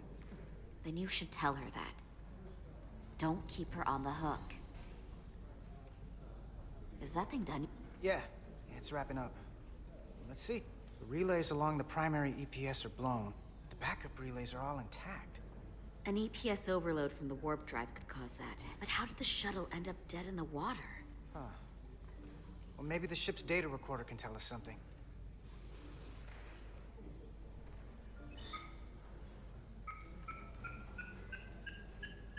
Here. They were only about 8 minutes from their plotted warp point. No faults, just those warnings. What are they?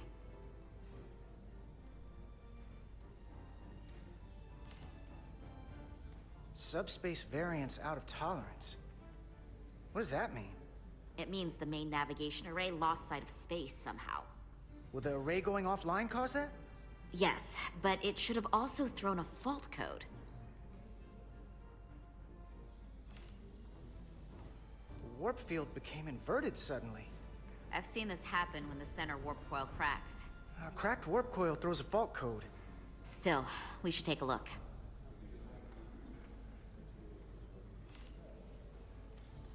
There was a complete warp cascade failure. Wow. They're lucky the shuttle didn't turn inside out.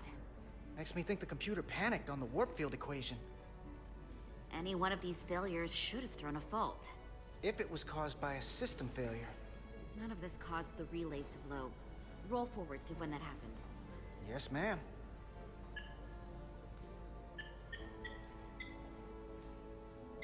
So here, they take a moment to get their bearings and they attempt to re-engage the warp drive.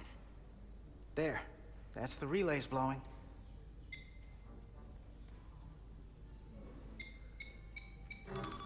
And look, there's another warp system alert. They're all the same. Subspace variance out of tolerance, or warp inversions. Finally, there's a complete warp cascade failure. Then it's one of two things. Either a warp coil is cracked, or the navigation array is offline. That makes sense. Divide and conquer. You want to check the warp coils or the navigation array? I'll check the other.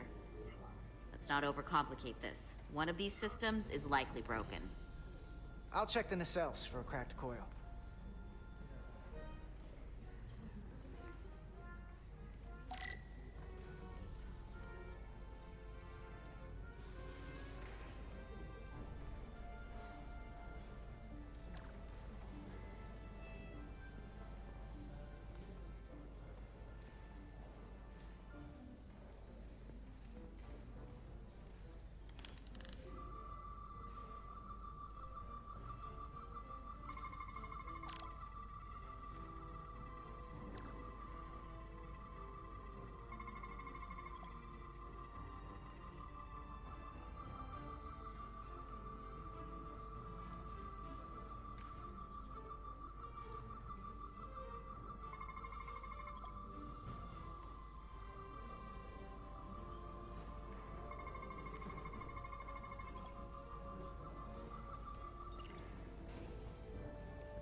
checked every coil on the port nacelle for imbalances. If any coil in either engine were cracked, I would have detected it. So, it must be the navigation array. Except it's not. Checked and double-checked. Well, the readings don't lie. Here comes the security detail for the way team.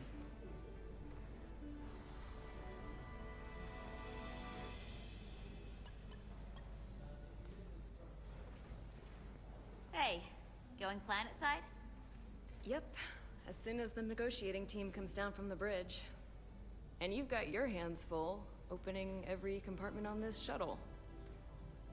I hope you're not just trying to keep busy to avoid thinking about some other things. I'm not trying to put you on the spot. And lucky for you, I've got a ride to catch. I'm actually done thinking about it. I've made up my mind. You have? Hey, Maris. Aren't these those button pushers you're always hanging out with? And you're the phaser jockeys we always beat in Parisi squares, right? All aboard for Hotari. That another one of the captain's railroad things? Gotta be. I just usually zone out by the time he gets to the whole, steam engines were the warp drives of their day part. Catch y'all later. You don't want to miss your train.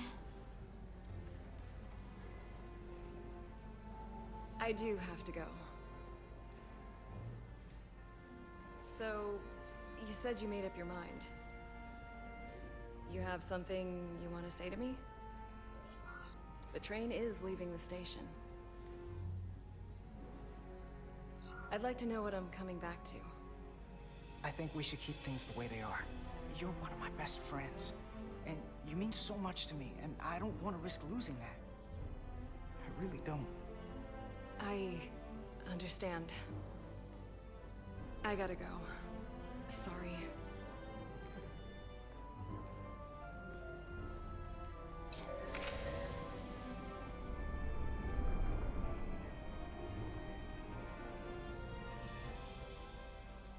That went well enough.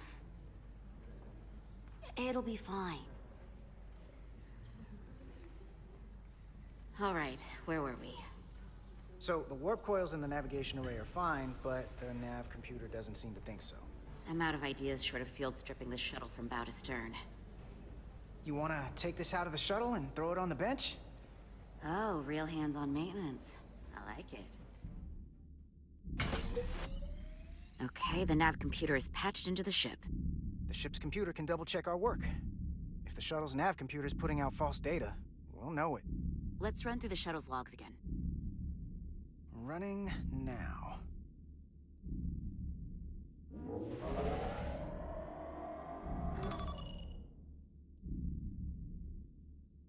Same. Warp field inversion and a cascade failure. However, the Resolute computer doesn't show the same subspace variance. We're in the same conditions that the shuttle was in when it failed. Why wouldn't the ship's computer get a matching result? What if the subspace variance was a momentary occurrence? That's a possibility, and it would explain why the simulation under our current sensor readings failed to reproduce the issue. But a subspace anomaly strong enough to cause a warp field collapse would leave graviton ripples for days. Let's run with the momentary subspace variance theory for now. Roll forward to the shuttle's attempt to re-engage the warp drive.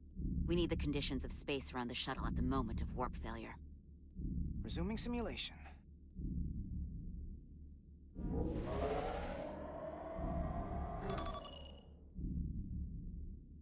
Error in warp field calculation.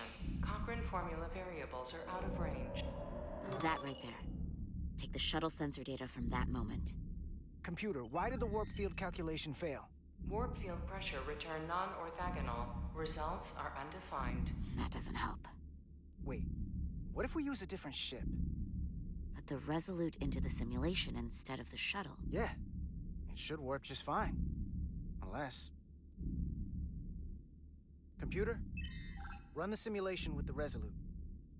Resolute simulated. Computer, give me manual control on the warp power. Static field intensity, warp 1.1. 1.2.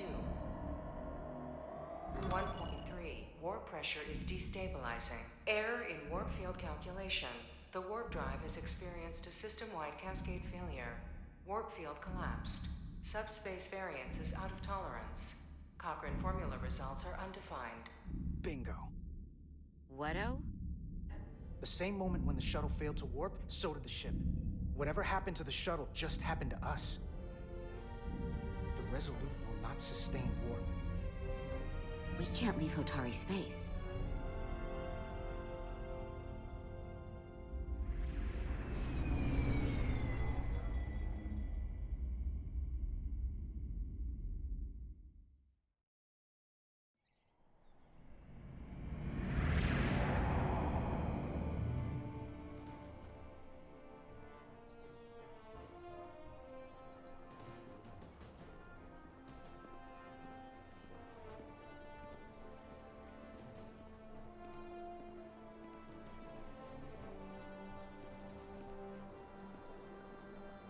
Ambassador Spock, Captain Solano, welcome to Hotari.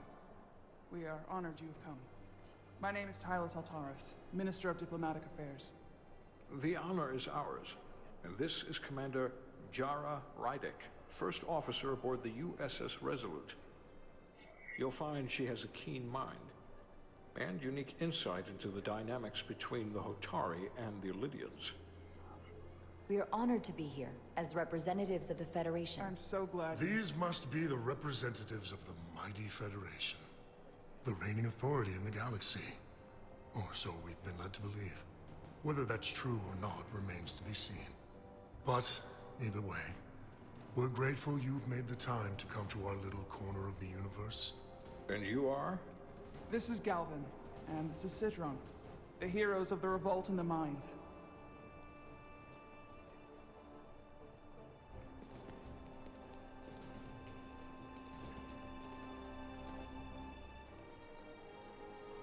Let's hope this is the last time we ever have to come here. If you'll excuse me.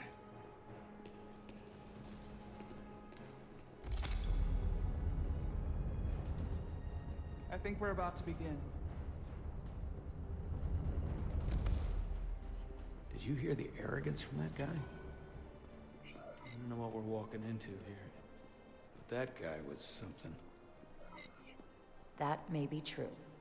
But let's keep an open mind going into the negotiations. Hopefully he's just one voice amongst many. Then let's hope he's the outlier. The Hotari have invited us as their guests, so we must show them the proper respect.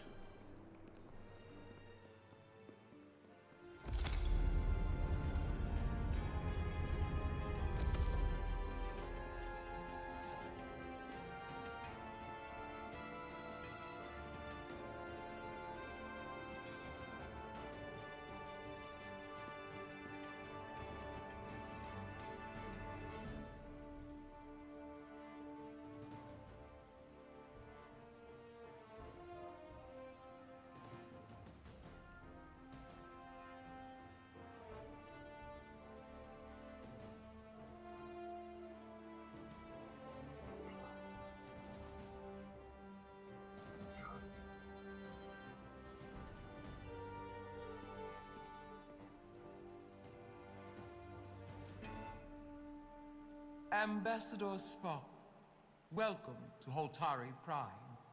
The honor is mine, Your Majesty. That the Federation would send one of their most respected representatives is not only an honor to the Hotari people and their queen, but a recognition of our stature and importance. Let's get on with it, shall we? With all due respect to the Federation and their ambassador, they have no authority here. We are not members of their alliance. We are not subject to their rule, nor yours. We demand the immediate return of all mining operations to Illidian control, as it has been for centuries and will be for centuries more. That has always been our understanding. That understanding has changed. Then you invite war! And if you cannot remain silent, you will be silenced. But his point is well taken. What is the Federation's interest in this matter? Perhaps you would have us trade one oppressor for another? The Federation remains neutral. Our only interest is the peaceful resolution of this conflict. We are here at your request, Your Majesty. For now. I'm trying to keep an open mind here, but it's not easy. I thought they wanted us here. Was there something you wanted to say, Captain? Oh, no. My apologies. And what about the Kobliad? She's not part She of... can speak for herself, can't she? Then let her.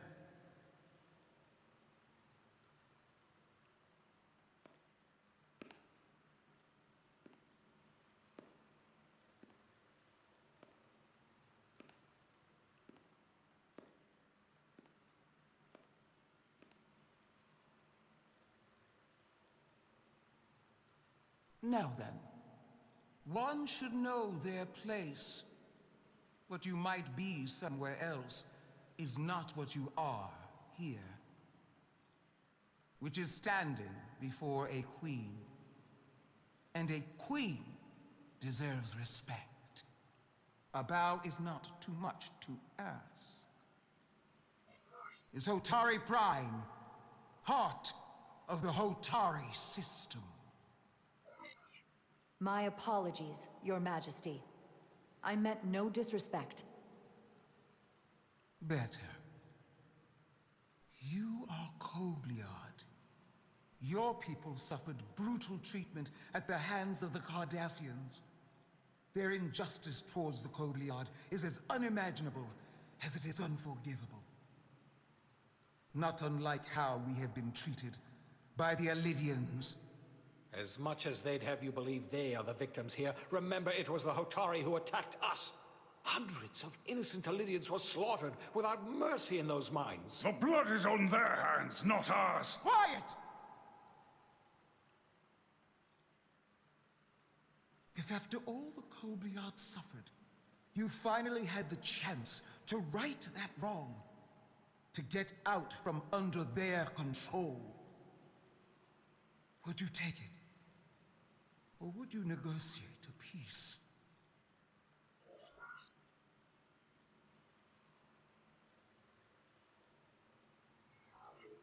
There is no remedy for what the Kobliad suffered. And I fear who we might have become in pursuit of it.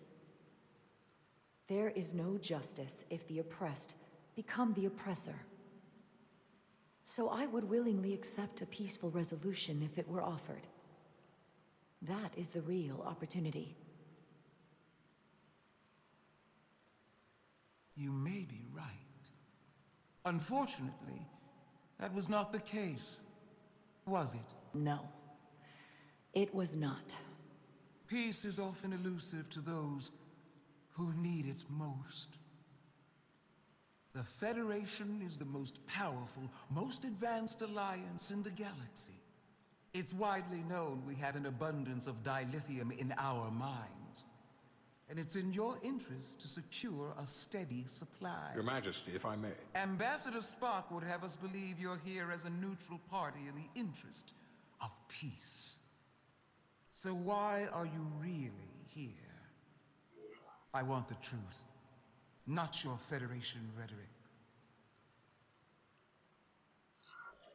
As Ambassador Spock has said, we've come seeking a peaceful resolution to this conflict, and have no interest in your dilithium. I'm not nearly as naive as you must think. The Federation has done business with the Elidians for decades, which makes me question your motives. What they haven't said, but cannot deny, is a simple truth. The dilithium trade would not and will no longer exist without Elidian involvement. We created it for the benefit of everyone, especially the Hotari. We've given them warp technology. We've let them share in the profits. We've made their lives infinitely better than before dilithium was discovered. All of that goes away if the Federation turns a blind eye to their treachery. That is enough of your lies! The Hotari are quite capable of running the mines. We've done so for centuries. So tell me, who deserves control of the dilithium trade and the mines on Tau? Who should the Federation recognize? The Hotari or the Elidians? Can only be one or the other, not both.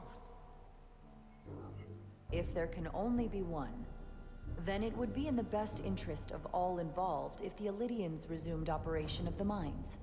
And that is why we should not trust our fate to the Federation. She speaks sense. You do well to listen to her. And you do well to hold your tongue. We will take back our minds by any means necessary. Then you will see more blood spilled. I am more than willing to address your concerns, Your Majesty. Yours as well, Representative. But I suggest we could have a more productive conversation with a smaller group. Perhaps only the most essential representatives.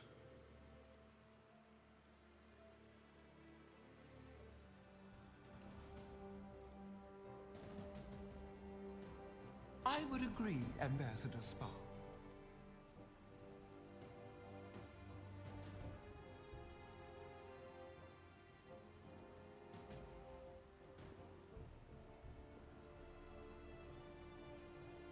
I think this is best left to those of us with more experience in diplomatic matters.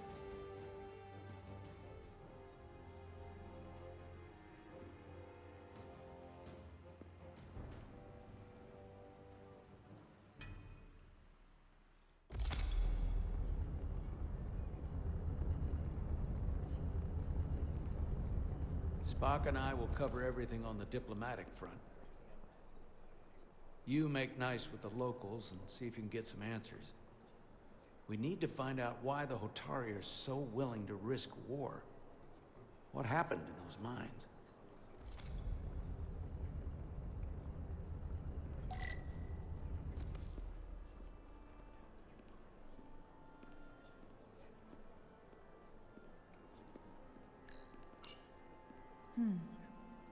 Soothing.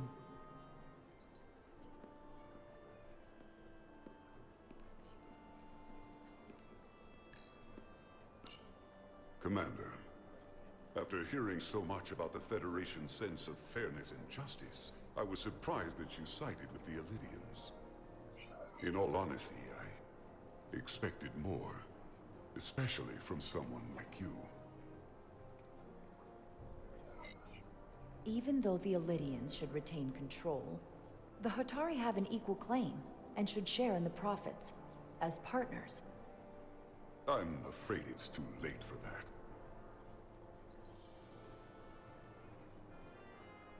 I assume you were there the day the mines were seized from the Elidians. Not seized. Reclaimed. And restored to their rightful owners. Yes, I was there. We had to be decisive. Before the Elidians could even realize their worst nightmares upon them.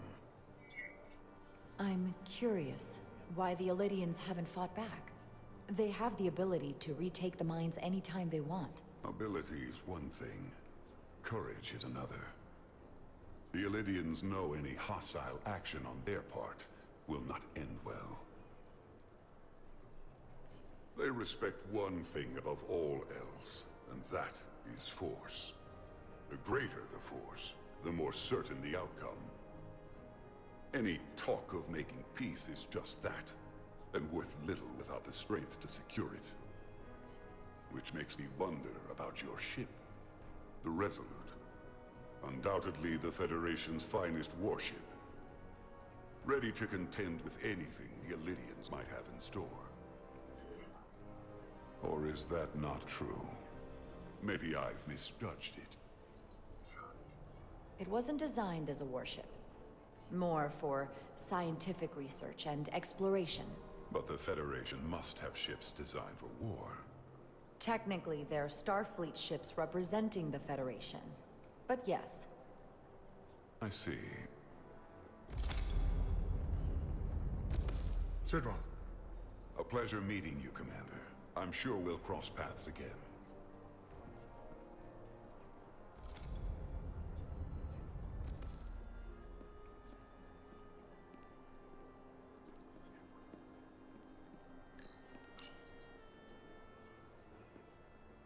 They seem proud of their culture. Pride can lead to rash action.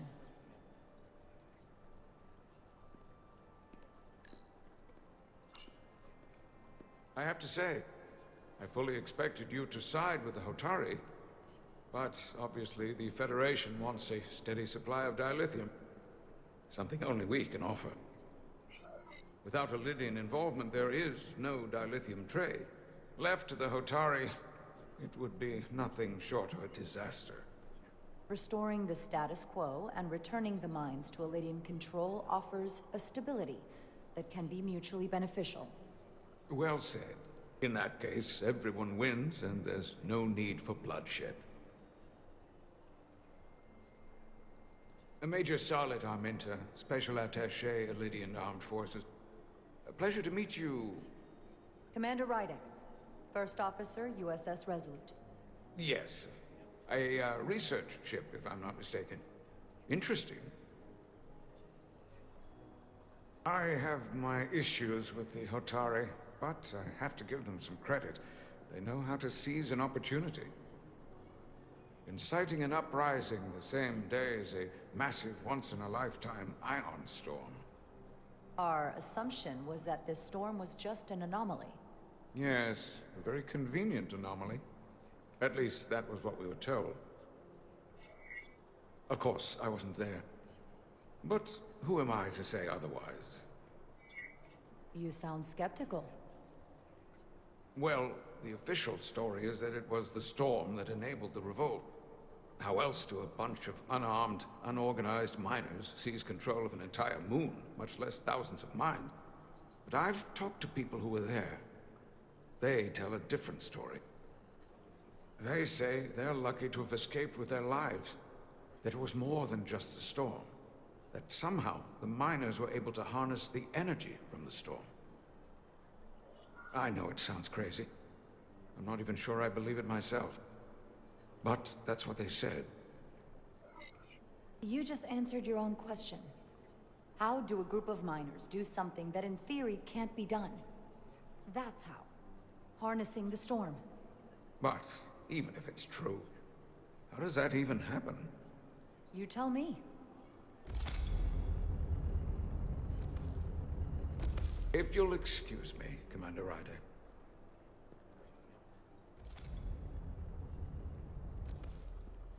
Commander, if I could have a quick word with you. Of course. Commander Rydek, I have to admit, I was surprised when you said the Illydians should control the dilithium trade. I was under the assumption the Federation was neutral. But maybe I was wrong. We came to help negotiate a peace, not for business. And I can assure you, we have no interest in dilithium. Everyone has an interest in dilithium. But I trust a peaceful resolution serves all our interests. I saw you speaking with the Illydian. I'm sure they're painting themselves as the victims.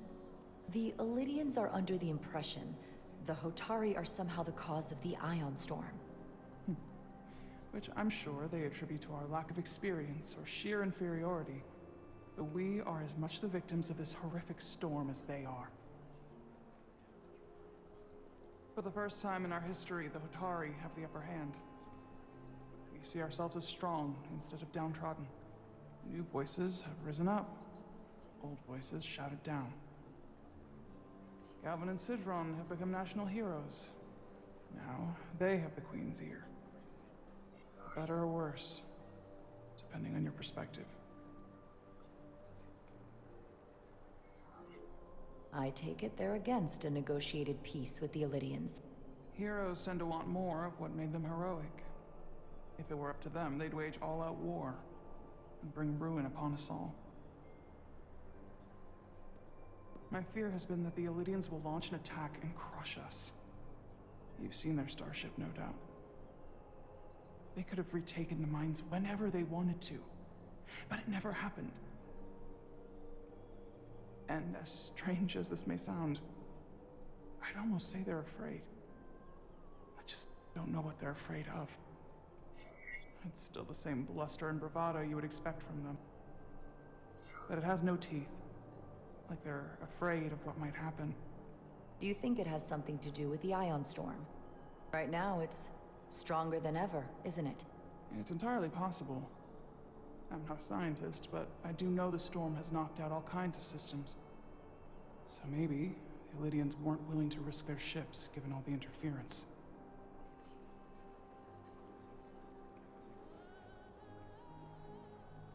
Since the day of the revolt, Galvin has seized control of the mines and restricted all access.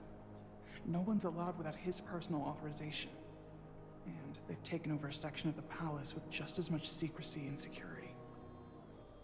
I'm told it could be something they brought back from the mines. I've made inquiries, but everyone pretends it doesn't exist. I strongly suspect they're hiding something. Why would they do that? I don't know. But that's what concerns me. Whatever they're hiding, it can't be good. How can we know?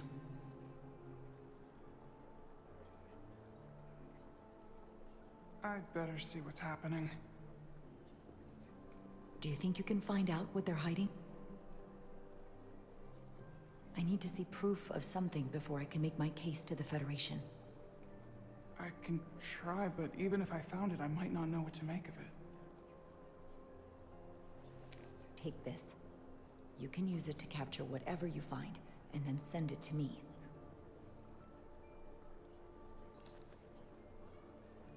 Thank you. I will let you know what I find. And I look forward to our meeting again.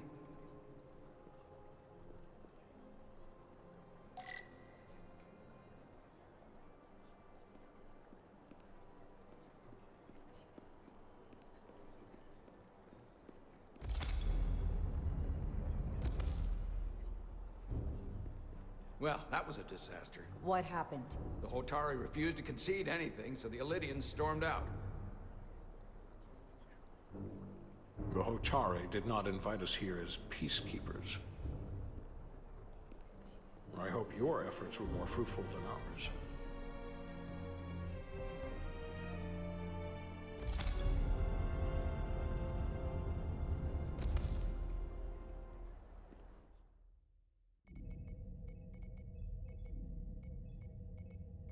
Gravitational harmonics failing to resolve. Warp bubble stability degrading. Increase output to maximum. Increasing warp output to maximum. It's happening again.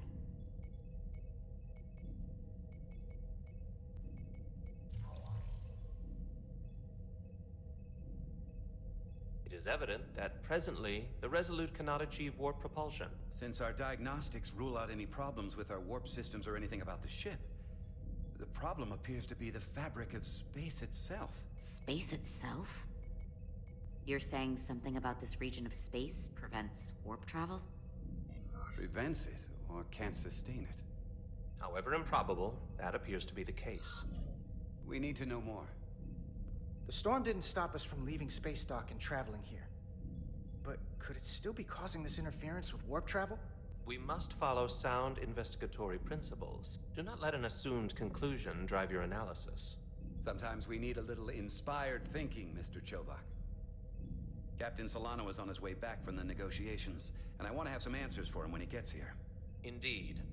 Given the facts at hand, we may be able to deploy subspace probes around the ship to construct a clearer picture of the phenomenon. Around the ship. I'll prep a shuttle.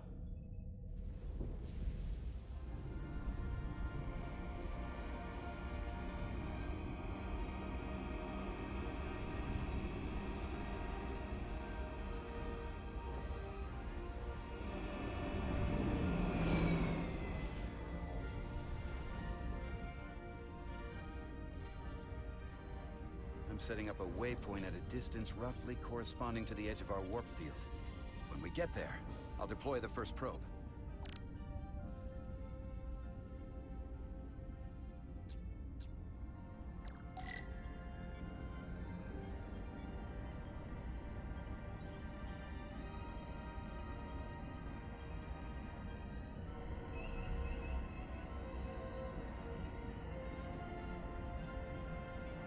Commander Westbrook, the Resolute systems are calibrated to receive the probe's readings. They are standing by to reproduce the warp field collapse after the first probe is deployed. Thank you, Mr. Chovak. We'll be in position shortly. And, Mr. Diaz, do take care in piloting the shuttlecraft. Now is not the time to indulge in the human penchant for joyriding. Chovak probably isn't such a fun guy to work for, huh?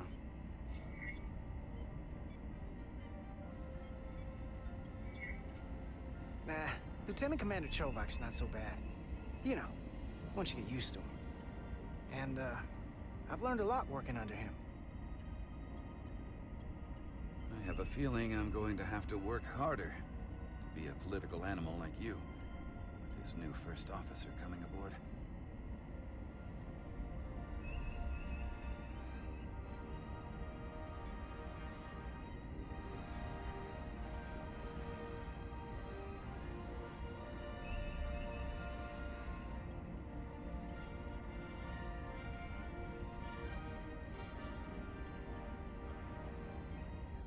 This is far enough.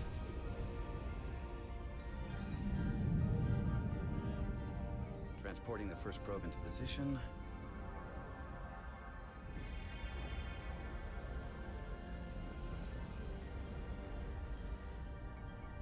Westbrook here.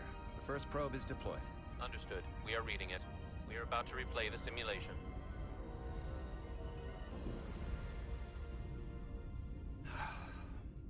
Problem? I just can't get a handle on her. Commander Rydek. She rejected my plan to use a deflector pulse against the storm surge. But on the other, she did listen to my advice and use the whole polarity trick to get you through that excursion alive. I'm not saying there's anything wrong with the new XO.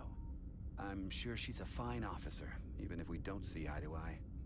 But she didn't go through what the rest of us did. You know that. And it's hard to figure out why she'd be the one Solano chose instead of, well, one of us. I've heard some good things. You should at least give her a chance. I'll take that under advisement. Test is running. Warp field collapse in 3, 2, 1, mark.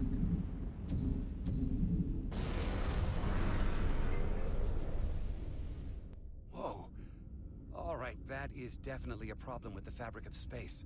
We need to get another probe out there.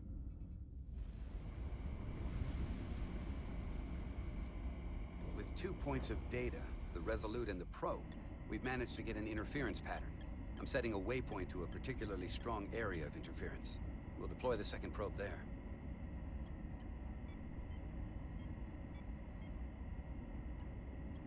Listen, I'm gonna give you a piece of advice I wish someone had given me. Make sure you're never just one thing. And don't get so focused on what's in front of your face that you lose sight of the big picture. Before Rydek showed up, the captain pulled me into his ready room and told me he didn't think I had the people skills to be first officer. What a load of crap. I mean, if he'd said that about Chovak, sure. I appreciate the advice, Commander. I'll make sure I keep my options open. I don't need to tell you how to operate. You're already well on your way. You're a capable engineer. You're good in the field. Keep up the good work, and who knows? A solid jack of all departments like you could be Commander-in-Chief of Starfleet one day. Hell, Admiral Jellicoe started as a shuttle pilot. And there are places to go in the enlisted ranks, too.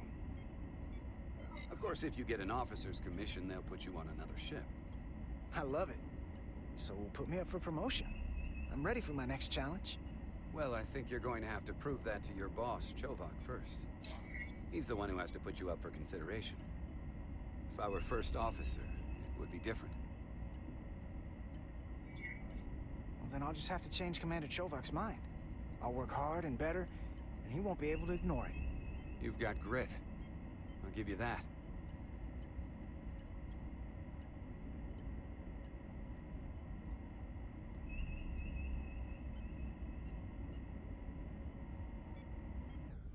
Here. This is close enough. Stop the engines. Deploying the probe. Westbrook to Commander Chovak. We're ready for another sampling of data. Very good. Running the simulation again. Warp field collapse in 3, 2, 1, mark. There it is again. I saw it. It seems to be directional. Well, what about the scans? Anything?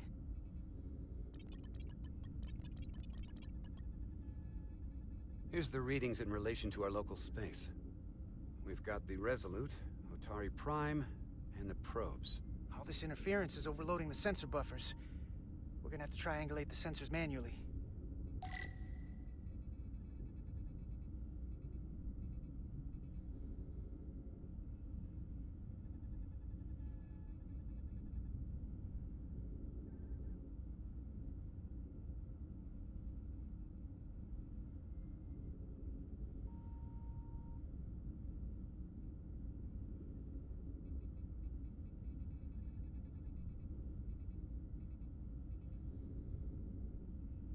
We got something.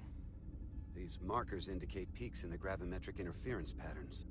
Let's see if I can find some more.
Hold up.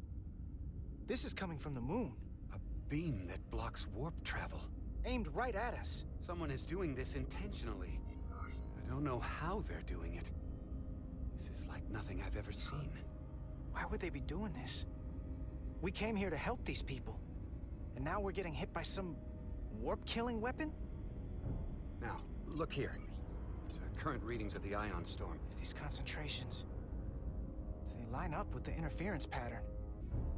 The storm and this beam, they're coming from the same place. Carter, whatever petty local conflict brought us here, it's just a small part of something much bigger.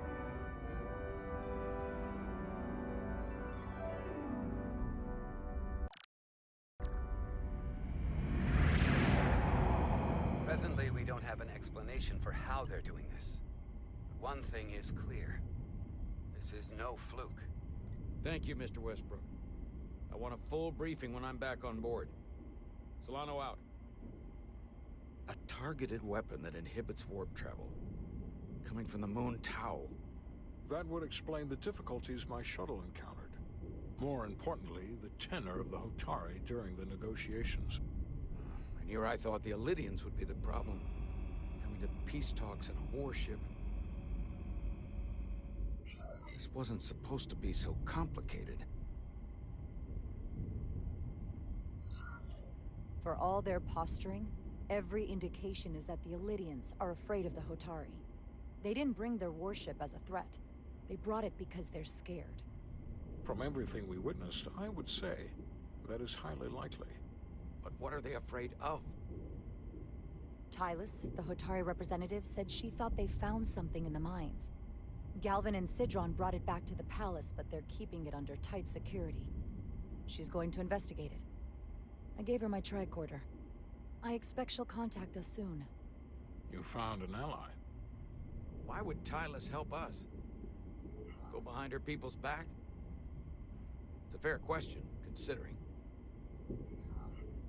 She's worried that her people are being dragged into something that isn't going to end well for them. She's trying to save them. That may be true. She's certainly more likely to help than the other Hotari we've met. That raises another question. Specifically, what do the other Hotari have to gain in bringing us here, only to make this hostile maneuver against us? There must be some motivation. Unless they changed their minds between when they asked and when we got here. Sidron was very curious when we spoke outside the Queen's chamber. He wanted to know all about us, our ship, the Federation. He wasn't giving any answers. He was looking for them. Well, I'm sure you didn't tell him too much. I don't think the Elydians know what's really down on that moon either. Major Armintas said the revolt defied explanation. That the Hatari miners somehow harnessed the energy of the storm. Harness the energy of the storm? Doing that is beyond even our capabilities. So is a weapon that disrupts warp travel. There have been civilizations and entities, both past and present, far more technologically advanced than the Federation. The Elydians and Hotari don't fall into that category. But that is all the more reason to investigate further. Commander Rydek, sorry to interrupt. We've received an urgent call from Hatari. The Queen's advisor, Tylus, has asked to speak with you. Put her through.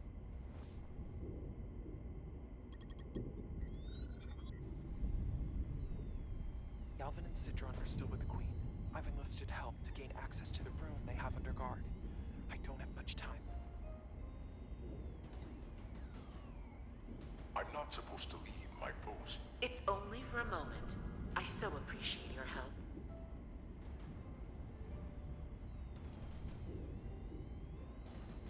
I found something. I'm sending you a scan.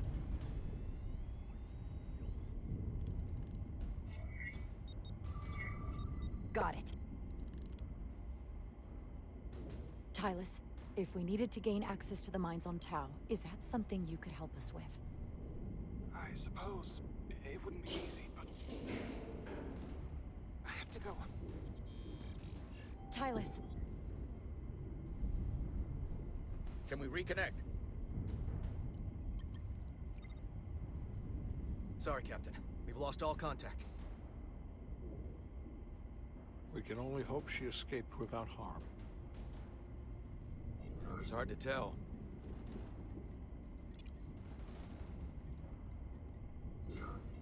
We have to help her.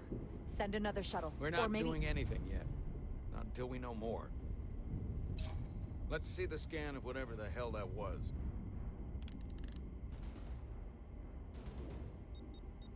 Tylus suspects this came from the mines on Tau. It appears to be of ancient origin, but the markings are unfamiliar. We can run a full analysis when we get back to the Resolute. But if this came from the mines, then it might be the key to how they got the upper hand against the Elydians. Then we have to go into the mines. The Federation would not allow that. We were, after all, sent here to be a neutral party in a peace negotiation. However, we could demonstrate that the Hotari have acted in bad faith, which would enable us to investigate the mines on Tau with full justification. But of course, we would need conclusive proof before taking action. Otherwise, it could put us in a difficult position. If this warp disruption attack isn't enough justification, I don't know what is. We have every right to defend ourselves. In due time. I don't want to escalate this without a better idea of what we're getting into. We may have a better understanding once we analyze the device. But a mission to the mines, covert or otherwise, is not out of the question. And I will handle the Federation.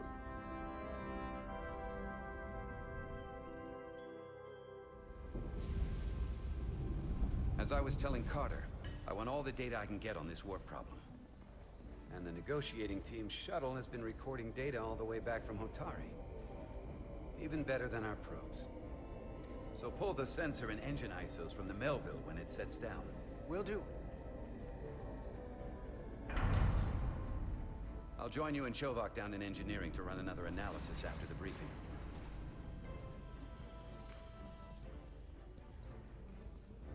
I didn't like this warp problem when we thought it was some astronomical anomaly. And I like it a hell of a lot less now that we know someone is doing it to us. How does it work?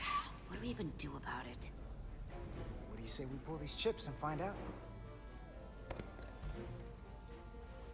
Took some damage on the way.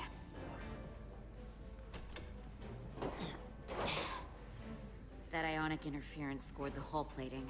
Might be some micro welds. Let's try pulling together. All right. 3, 2, 1. It won't budge. Gotta be the storm damage. We need to... Welcome back. Any excitement down on the surface? Excitement? No. Nothing like that. Hey, can you hand me the EJ7 interlock? From the toolbox. I don't know what that is. Not much use for one on a security detail, huh? Carter? Yeah, I'll get it.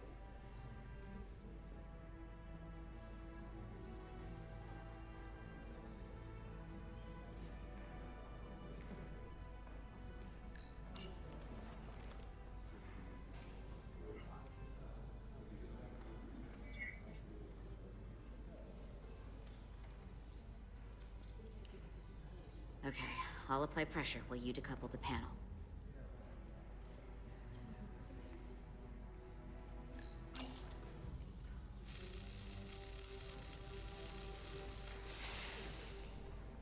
Here, I'll help.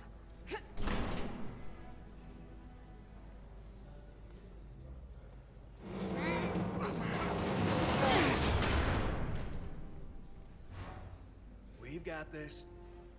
Open up and say ah. Thanks for the hand. We have to get these isolinear chips down to engineering. No problem. You really know everything about these ships, don't you? The tools, the systems. Like a walking Starfleet technical manual. What can I say? I'm good at what I do.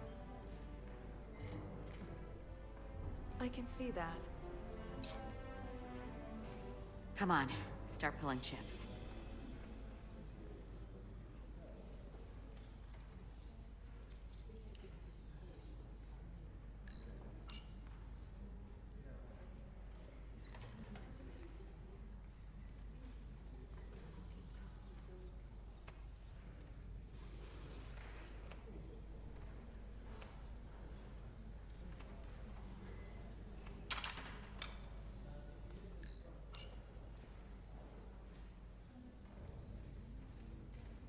What's this? Some kind of crystal formation?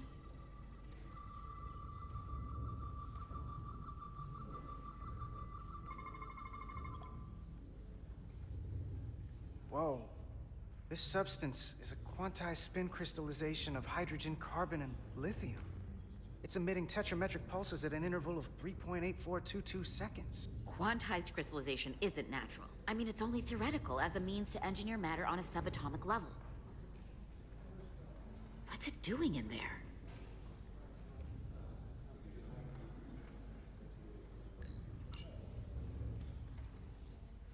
Wait. Regulation 364, subsection 9. What? Regulation 364, subsection 9 orders that in the case of an unknown foreign substance infiltrating a sealed system, it will be placed in secure confinement before further examination. Retrieve a containment module. Don't you think we're more equipped to deal with whatever this is?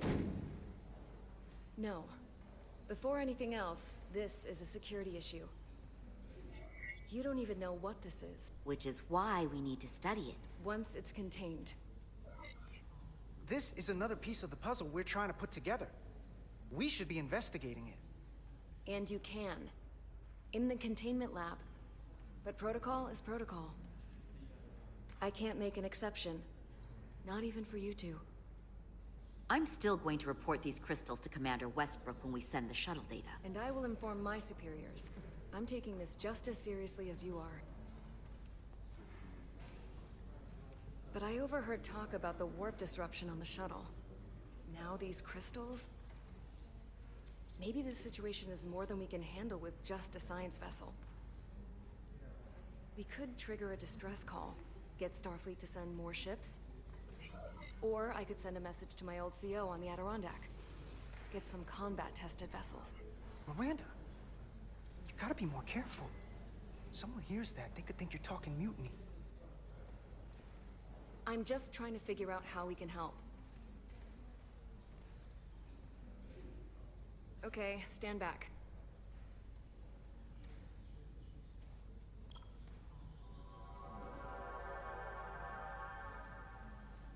Get this to the containment lab.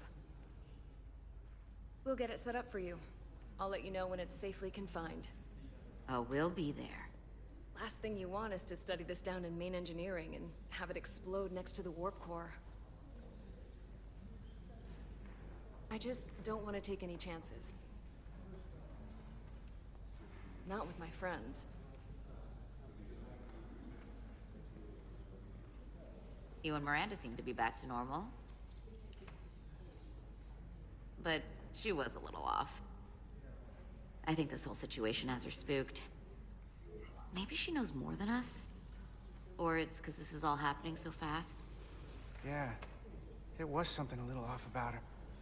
Like that talk about sending a distress call? That was pretty out there. She was probably just thinking out loud. I'm sure she'll come to her senses. This mission has enough complications stacking up. Now, we'll get through it. You, me, and Miranda too.